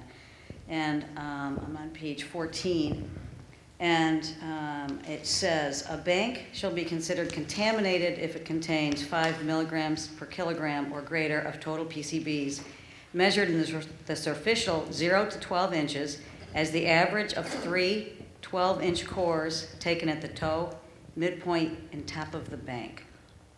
I'm a little confused, and I can't envision how that's going to be done. Could you just explain to me and to folks how that's going to be done? How the sampling would be done? I Yeah. mean, some of these banks are fairly high. Some of them may be 10 to 15 feet high. So to get a good profile of the bank, you would basically stand like in the river channel or on Yep. the bank, take an auger, go into the bank. What's it say, 0 to 12 inches? You'd go in a foot, Yeah. pull out a sample, pull out one at the mid-level, pull out one at the high level, and then put that sample in the jar and send it to the lab. And then you'll get 3 answers, and then you would average it. And then the average is going to be whatever it is. If it's 6, then it's over that number, and that would be your answer for your PCBs. If it's 2, then it's 2. And then the second component, which you didn't read, which is even more complicated, is determining whether that bank area is subject to erosion. And that is, it's a fairly well-defined process, but it is a process you look at, like, is there any vegetation? Is it obviously falling in the river? Is it low and flat and it's very heavily vegetated? So it's more subjective, but you put those two together, and if it meets the criteria, then it would be subject to excavation and restoration. Okay, thank you. And long-term monitoring. I mean, it talks about monitoring any 5 years, 5 years, and you mentioned that earlier, the EPA would be monitoring every 5 years. I don't see the words in perpetuity or forever or for the rest of the century. Could you just explain how we keep GE on the hook for monitoring and having to redo work or anything without using those words forever?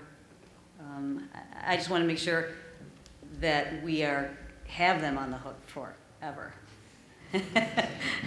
My attorney assures me that we do. But So, yeah, so How there's no can- end date on any of that work as far as so as long as there's material that needs to be capped, essentially, then it would require long-term operation, maintenance, monitoring, and so that, presumably would be forever.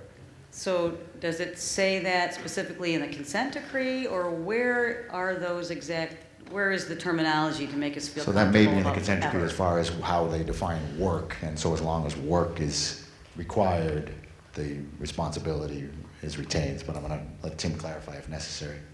Sure, and you mentioned the periodic reviews of it. The EPA has interpreted that, and it's in the federal cleanup law, the Comprehensive Environmental Response Compensation Liability Act. There's a provision for reviews every 5 years of any kind of remedy where waste is left in place, and EPA has interpreted that to be in perpetuity. Okay, so we're feeling comfortable they're on the hook forever. I want to go back to the first gentleman's question about we have these core 1 areas and about them being sensitive and doing very little cleanup in those areas, only where there's areas that are greater than 5 parts per million. I am wondering where some documentation or some kind of justification from Fisheries and Wildlife that says we shouldn't be going in there, or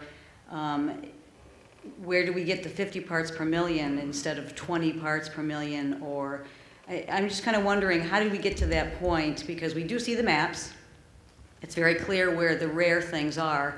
I'm just not sure, I don't understand myself how we got to that point that says we shouldn't be touching these areas. You know, where is the backup biological data and the justifications? I saw the letter, but I'm not seeing, I agree with the first gentleman, we need a little bit more understanding of how Fisheries and Wildlife came up with that criteria. Is there a way to get that to us or post it on the website? I think there are several things in the record as far as EPA's own investigation work that identified endangered species occurrence, and then the Commonwealth's work on that front. Now, some of that endangered species occurrence data is confidential, I think, because you're trying to stop sort of poachers from going, people like sort of going to sort of harvest endangered species. But those core area maps, that whole approach was basically was rooted in that data of sort of those prior investigations as to what's there as far as those particular species. Okay, thank you.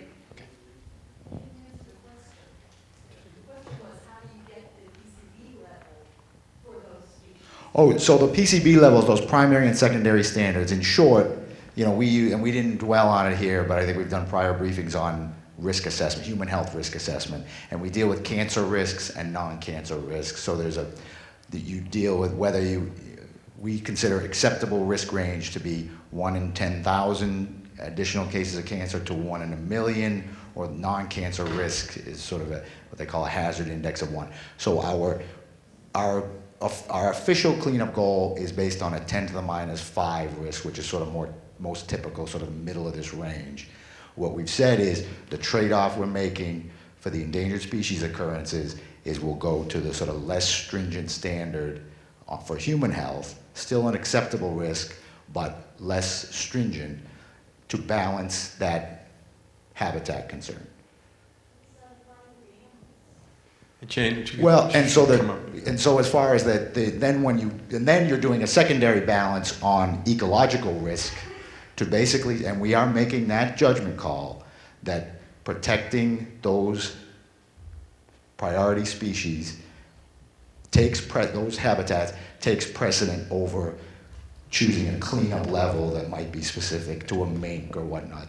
But obviously there is risk reduction. You know, you're reducing the risk for humans and animals by excavating the highest level contamination out of those areas. So EPA has made that call, made that balancing choice, balancing the threatened and endangered species versus sort of the more abundant species, if you will.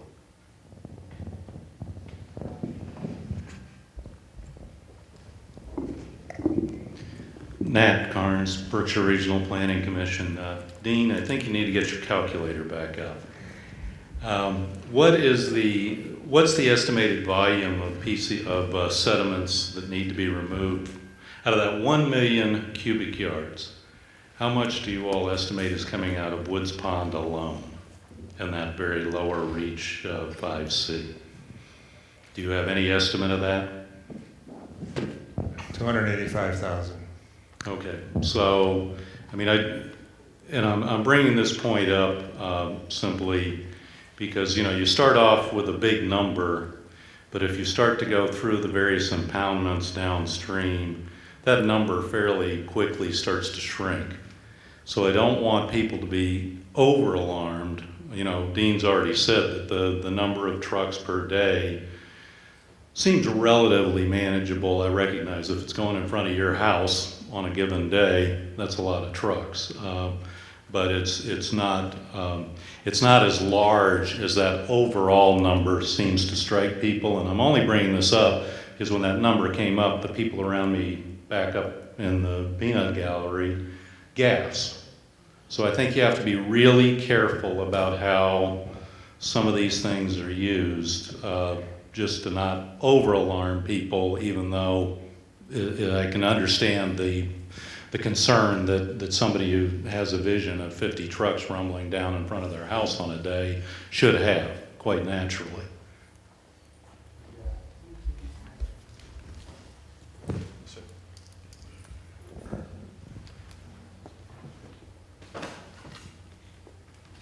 So, Rennie Wendell from Pittsfield and from Sheffield, I guess. So the lady before me over here mentioned that the river moves and trees fall down, and you said your caps aren't going to work. And you said the banks are going to move, so the stuff that's in the banks is going to find its way back into the river. All right. So my question is, 80 years from now, when Woods Pond fills back up with sediment, is GE going to re-dredge Wood Pond? Okay, I'll have to look in the permit because I know it's in there, and it does say, I'll try and find the exact words, if there's significant redeposition of sediment in Woods Pond that has PCBs in it, GE would be responsible. All right, then why cap it all? Why cap it all? Well, because the levels in the river, first of all, it's excavating and not capping in Reach 5A is not going to do anything to help the fish reduce their PCB levels in 5A, 5B, or 5C if there's no cap. If there's no remediation in the upstream stretches, there's no help to reducing the fish tissue levels in those upstream stretches. Then why not dredge more than 1.5 feet? Okay, yeah, that's a very good question, and that's another balance, I think, as we talked about a little bit. In one of the slides, there's PCBs down 7 or 8 feet in some of these reaches. So one option that was looked at, which is what led to the 3 million cubic yards, was to remove all PCBs in the river channel down to 1 part per million. Okay. So that is an option. We didn't propose it, but it is out there. We didn't select it. We balanced it. That probably wasn't the best option for a lot of the issues you've heard today. But it is an option, and it was looked at. Was the cost a factor? If I go back to the 9 criteria, we had to look at all the 9 criteria. I would say it certainly wasn't the sole factor, and that's what this statement of basis document is. It's supposed to provide that comparative analysis, so it was all the factors. All right, thank you.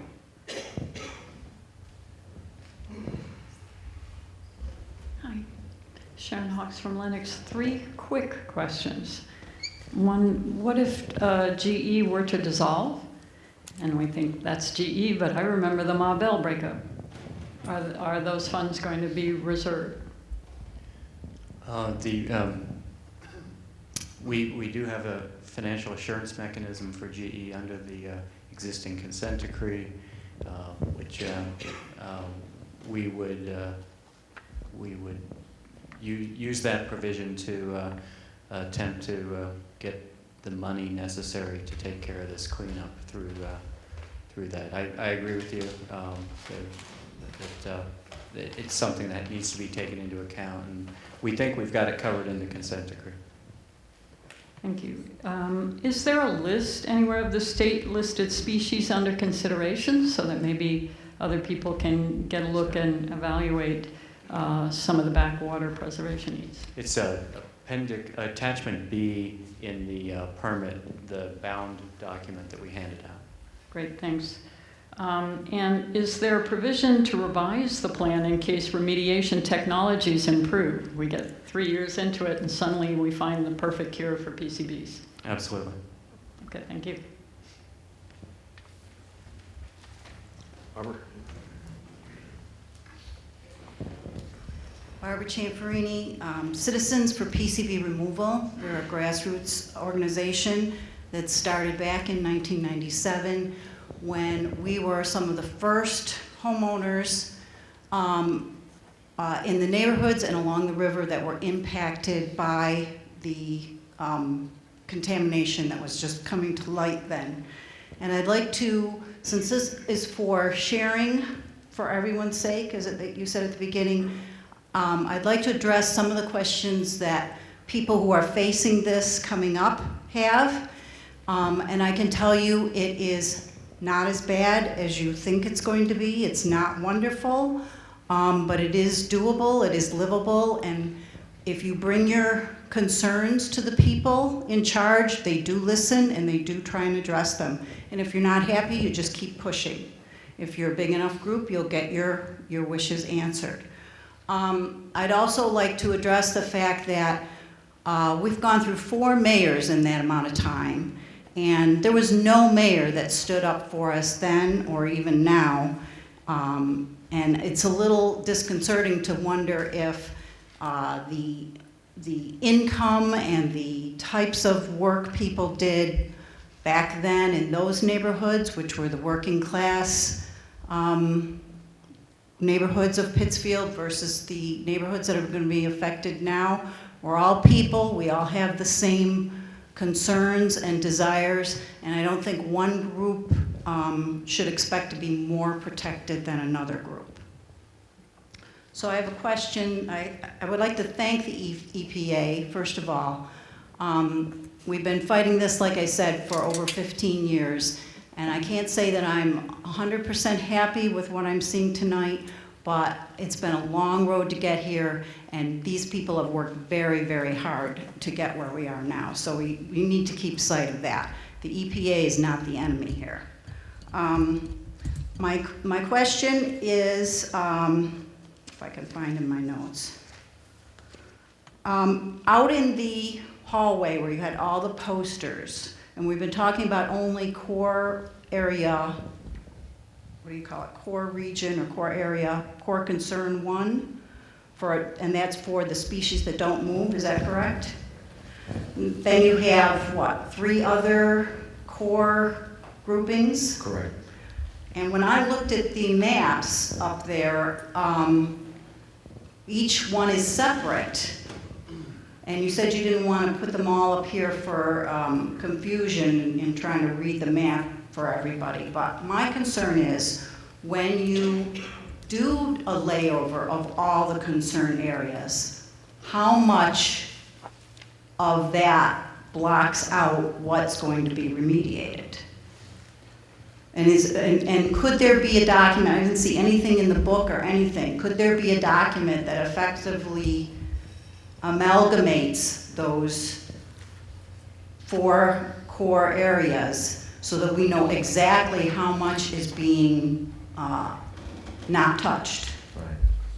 We may, I guess we'll have to look to see if we actually did have a map that has, there is a considerable overlap between those. The reason we've highlighted core area 1 versus the others is core area 1 is the only one the permit contemplates sort of a preference for avoiding excavation there unless the levels are really high. Whereas that core area 2 and 3, we're not saying don't go in there. We're saying that certain precautions have to take to minimize and mitigate impacts. So we believe in many of those areas, like if it's the protection of the wood turtle, that means having to do wood turtle tracking and keeping it out of the excavation area. It doesn't mean keep out of anywhere the wood turtle might go. So that's really why we didn't put it up on the maps, because it really doesn't, it's not as much of a trump card, for lack of a better term, than as the core 1 area is.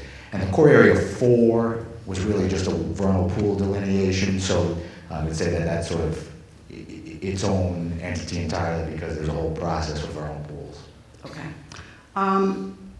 And what, you've talked about the area in terms of acres that you are going to excavate, which was 45 acres, is that right? On the floodplain. On the floodplain. Can you also contrast with how many acres are being protected by these areas of core concern versus what's not, quote, protected?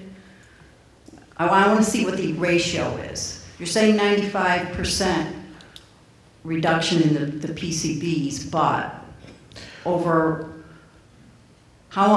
the areas that are not going to be remediated, what is the area of those? Yeah, so Dean just looked at it and, ballparking sort of some of the other alternatives that don't call for.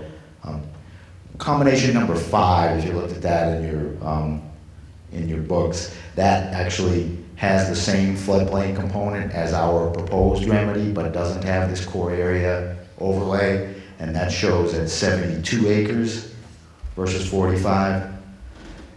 So that's a rough comparison. I won't say that's exactly it. I mean, that 45, I think, as we generated that estimate, you know, some of it is speculative on future, you know, what we're going to find in our future data. And even that is, again, it's just an estimate because we see that there's probably a lot more floodplain data necessary, data on how much PCBs are there and also what species are there.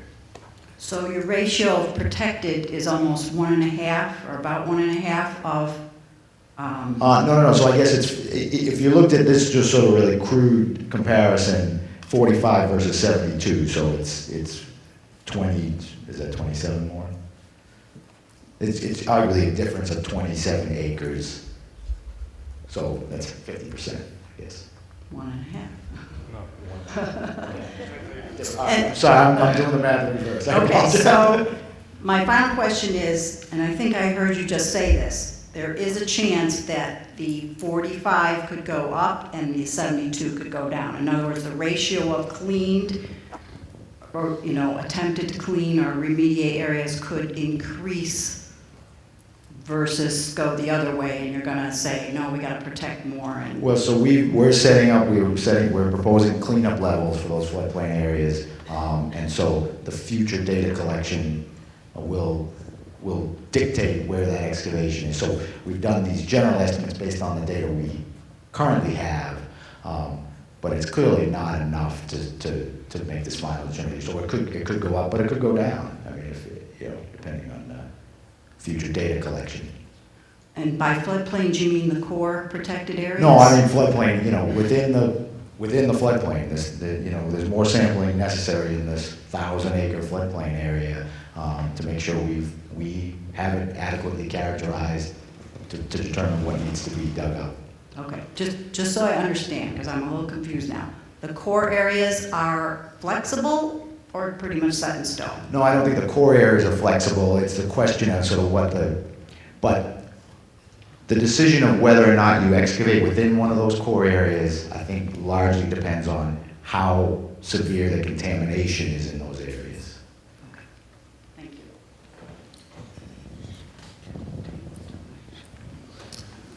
My name's Bob Myers, Pittsfield resident. I have sort of I guess partly a request as much as a question.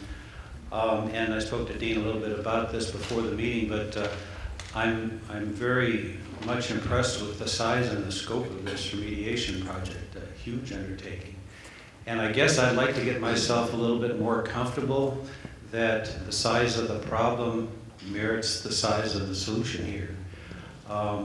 If I understand the presentation, the risks were defined as being exposure to PCBs, and I was wondering if there is a better linkage between the PCBs themselves and some pathology data that exists. In other words, we know maybe from experience with things like West Nile or whatever that we've had X numbers of people with X numbers of problems. It seems like over the time we've been exposed to the PCB hazards in Pittsfield since the 60s, that there would be data that says there's X numbers of people that have had Y numbers of problems, and that therefore then justifies this scale of remediation. And I just wanted to get comfortable with a huge thing like this. Are we at an appropriate level of fix for the appropriate level of problem that we have based on quantifiable data? And so I think that question really goes to sort of our risk assessment process and sort of the basis for the risk assessment. The carcinogenic and non-carcinogenic risks associated with PCBs, I think, are well documented.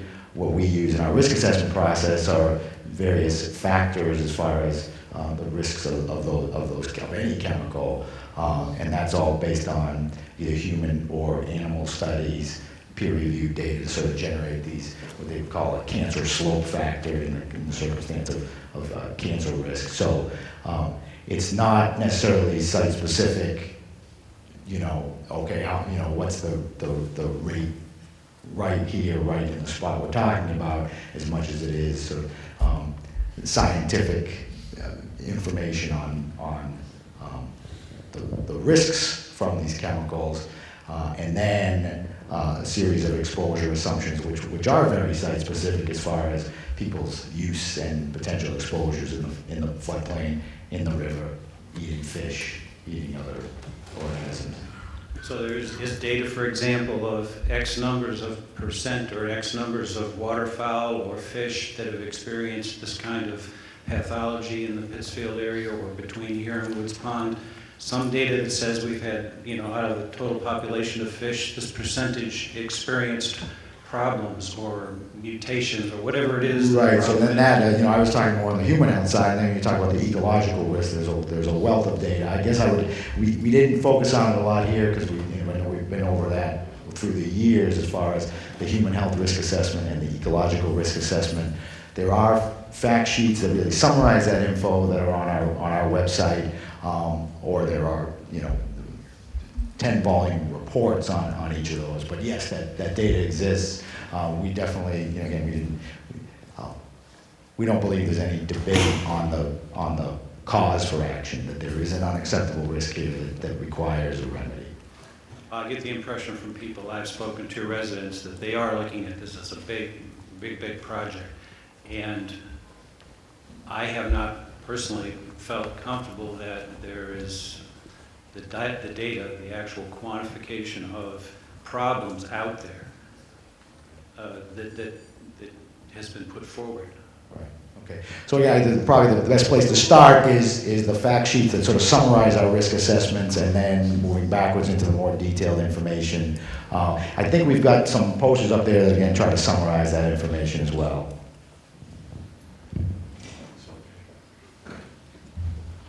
Indulging for a second time at the microphone.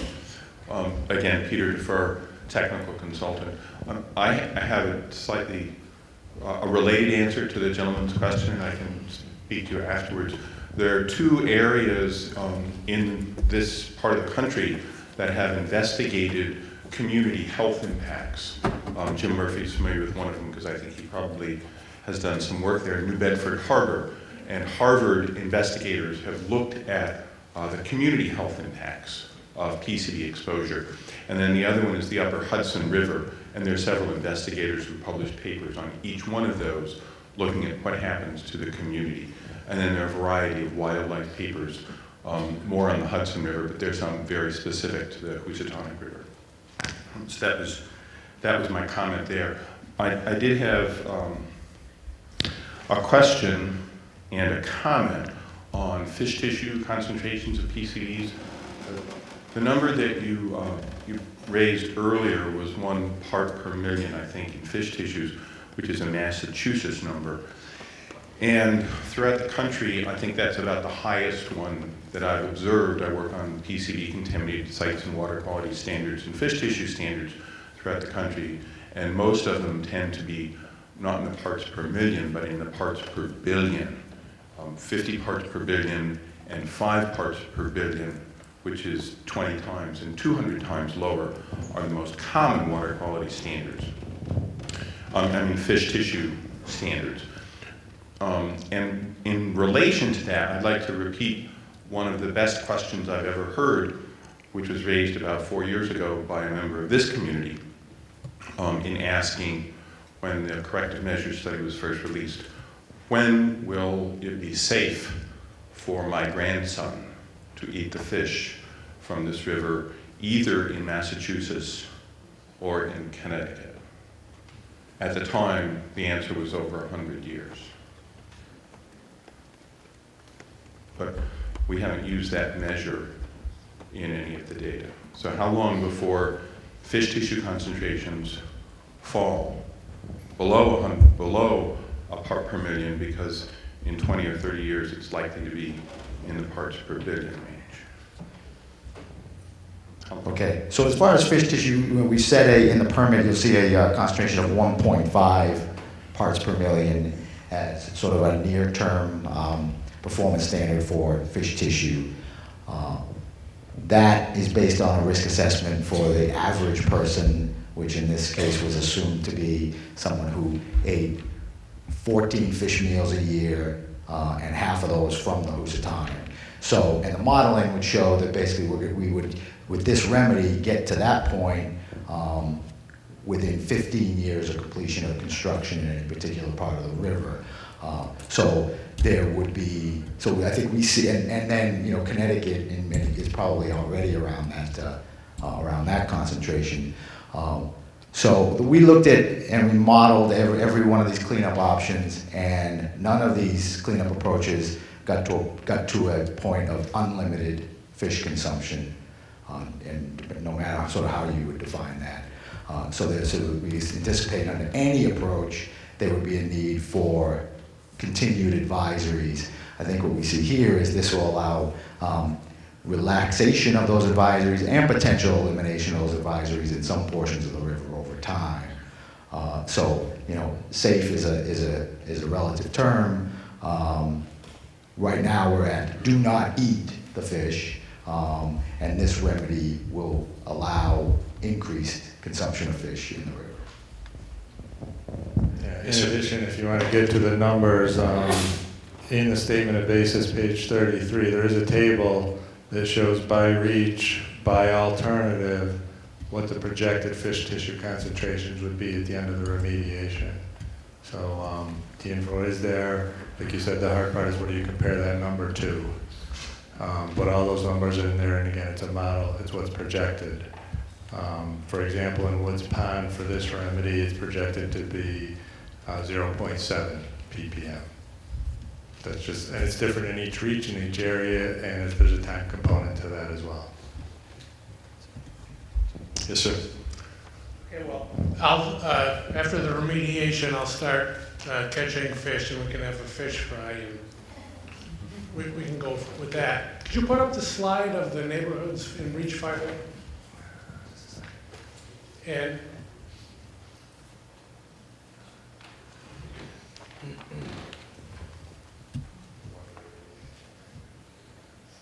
like, okay.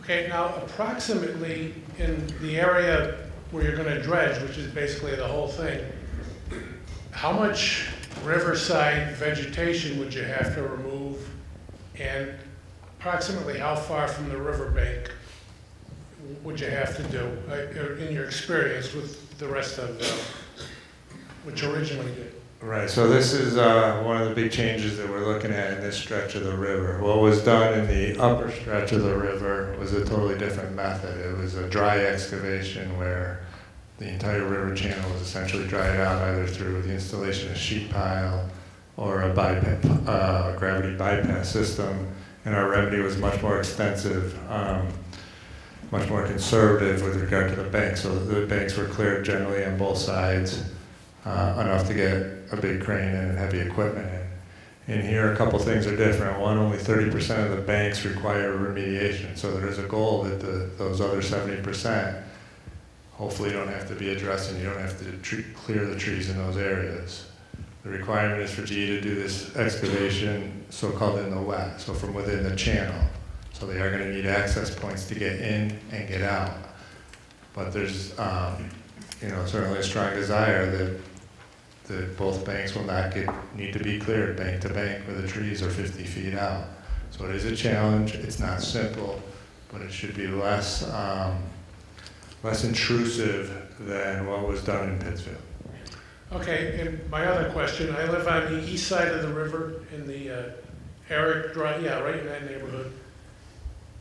Now, there will be a staging, dewatering area somewhere, and there'll be the dredging. Now, are you concerned about the PCBs evaporating, volatilizing? I can't get the word out. Right, that's a good question. How will you protect the people in that neighborhood? Because there's a strong prevailing breeze constantly. Right, so a couple things on that. That's a very good question. That was definitely a concern in Silver Lake, and actually in the first 2 miles where we were actually, believe it or not, a lot closer than you are. It was in people's backyards. PCBs do volatilize. They volatilize at a relatively low rate, but when it gets hotter, they volatilize more. So part of the plans that GE will have to submit, that we'll have to approve, we'll have to address that. There'll be air sampling required to measure the amount of PCBs in the air, which can be measured. There'll be requirements to tarp and cover the stockpiles. Other engineering controls that have been used, you can use like a spray foam that'll keep the vapors down. So there's a series of engineering controls that can be done. And the other key one is the distance. Where would that staging area go? Ideally as far away from the houses as possible. I can't tell you on that map where it's going to go, but distance is a key factor as well. And as long as how long does it sit there? Ballpark figure, would they volatilize more during the dredging or where they are now? There would be an increase in the volatilization as a result of the project, if that's what you're asking. And is breathing through the lungs, is that more likely to result in PCB concentrations in the body rather than just once in a while walking down by the river or canoeing? I don't know the specific answer to that. There's a couple components. One, like you said, there is some volatilization now. So absent any remediation, you're going to be continuously exposed to that volatilization. It's at, say, level A, a lower level. For the short term, it might increase, but then once it's done, maybe it'll be lower than it is right now. So on a cumulative effect, I can't give you a hard answer. The goal would be to make GE, and they have and they will, use engineering controls to minimize the impact of the remediation as much as possible.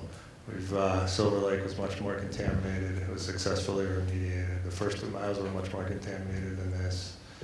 They were successfully remediated. We're confident this can be done. Okay, I guess children and pregnant women would be the most likely to be affected by increased volatilization, right? And that's my last question.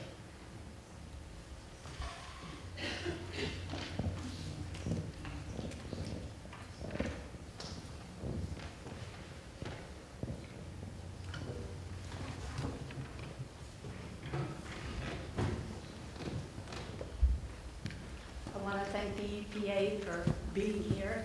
I belong to the citizens for PCB removal in Pittsfield. I wanted to just more or less make a statement to the gentleman who asked about the PCB's risk or assessment. It's more or less a statement because of what happened at the Allendale School when they had to come back and remediate it. I wanted, and by the way, I've been in this for 20 years. I went and tried to find out if they ever followed any of the medical conditions of the students, or if they could ever do a study to see how they were affected. But because of the new privacy laws in regard to people's health, they couldn't give me any information. But I still think if they could have ever done a pilot program and gone back to see how those students, because they were affected physically, but you couldn't get any information.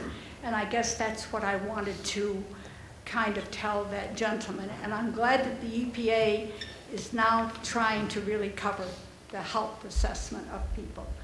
So thank you for coming. I do think you're really trying to look out for the people. I hope that something gets established in my lifetime. Thank you.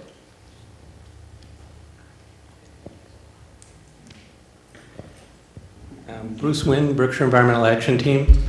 When the first 2 miles of the river were remediated, there was a vernal pool that was remediated quite successfully. And I'm wondering how it is that Mass Fish and Wildlife's hypotheticals are able to trump that real-world data.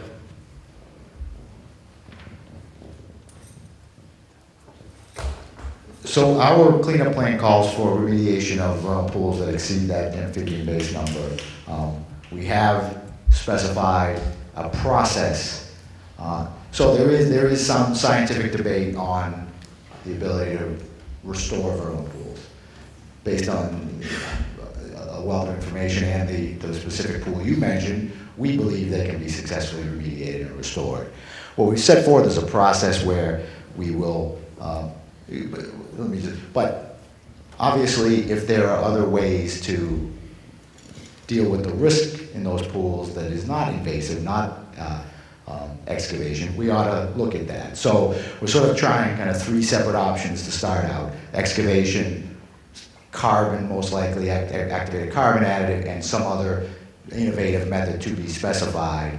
And then we'll make a decision to move forward based on sort of that first round.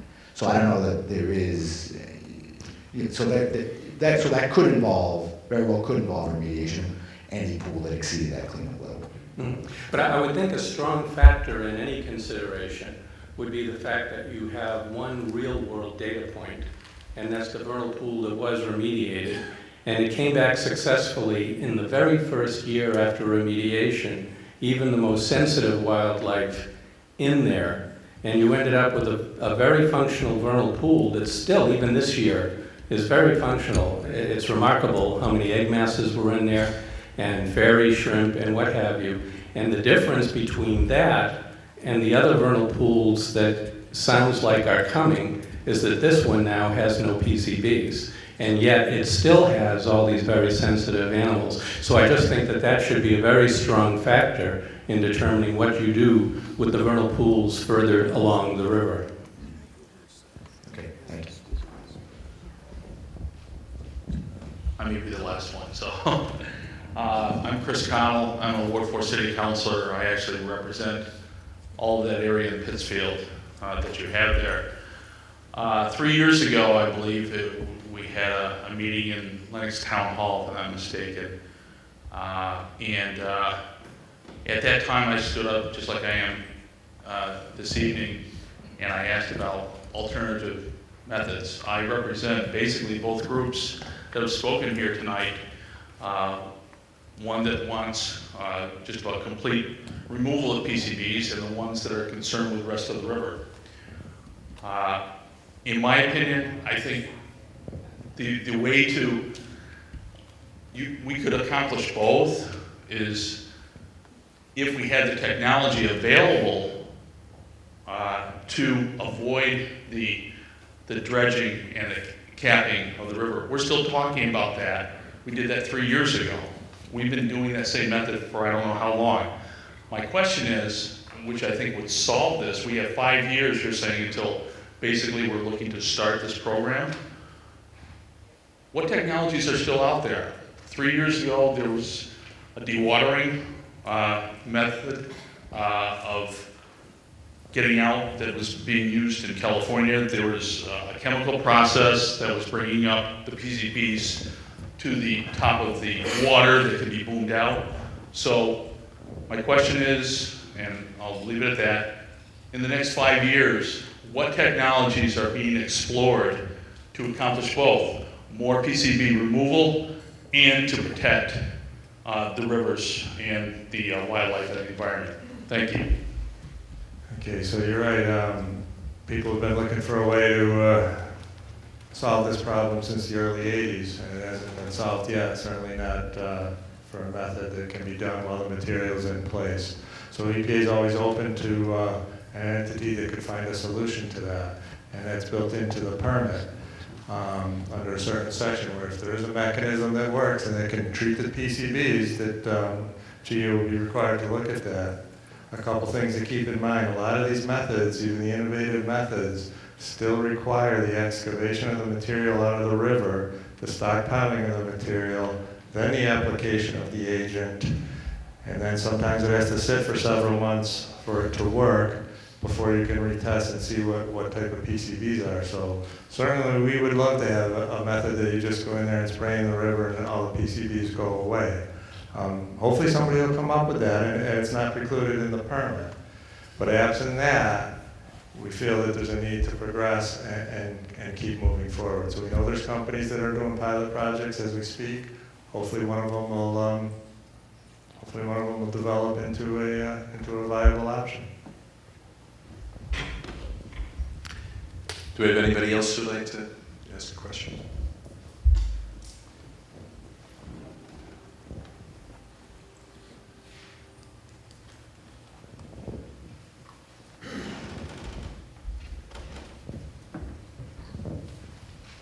Good evening. I'm Benno Friedman, Housatonic River Initiative. I don't really have a question, but I'd like to take our microscope that we've been focusing on the Housatonic River and draw it backwards and look at an overall policy or set of policy decisions that have allowed this country to destroy 90%, I think is the figure, of what once was clean water and potable water flowing in every river in this country. That has allowed to be now thought of as acceptable background levels of hundreds of different chemicals that didn't get there by accident. They've gotten there by specific inaction or worse, influence from the most powerful and the most greedy to force the eye to be turned away from what common sense would dictate to be absolutely unthinkable had common sense prevailed. And in this case, we have a river that is and has been crying out, to use a New Age metaphor, crying out for assistance from those who are capable of bringing assistance to redo, remake, reconstruct, revise, renew a river that has been severely impacted by the careless, wanton, sloppy, greedy actions of men who are and have been and continue to be extremely powerful men, and who are motivated not by clean rivers, but by the bottom line. And you look at who have the largest and most powerful voices in this particular drama. And it is not the citizens of Pittsfield. It is not the people that live along the river. It is not the people who enjoy it, who are those remaining. And it is certainly not the creatures whose futures are going to be most directly affected by the decisions made. The fact that there is a vernal pool that has been brought back from near extinction in terms of what was seen only a few years ago to something that is now a fully vital, active, restored vernal pool, and to not say we can do this to all of them is, I think, a miscarriage of the duty that the EPA has been given the task of upholding. And that's just a single instance. And so I'm asking all of you who are here, who may consider writing comments or speaking out at the official comment period, to put your comments in the context of the time that this river will have going forward, 200 years has been the estimated life of PCBs before it starts to break down. We don't really know that because PCBs haven't been around for 200 years. That's speculation. Think of how much has occurred since the 1800 mark. We have to think about the long term, and too many thoughts and too many actions have been taken guided by the short term. And I ask you to take those thoughts, as rambling as this particular speech has been, try and take out of what I've said something that is meaningful to you, and bear witness and bring witness to this issue at the last possible moment you have to say something that may influence the process. My guess is the decisions have already been made, and the decisions have been made at the very highest level in our country, given the fact that there are these wonderful images that we've had of Mr. Immelt holding hands metaphorically with President Obama.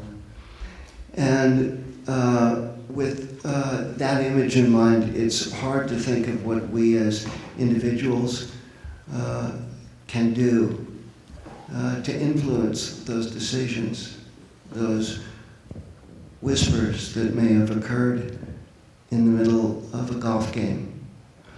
But we have the ability to influence the future, and we certainly have the moral responsibility to try to do so. Thank you.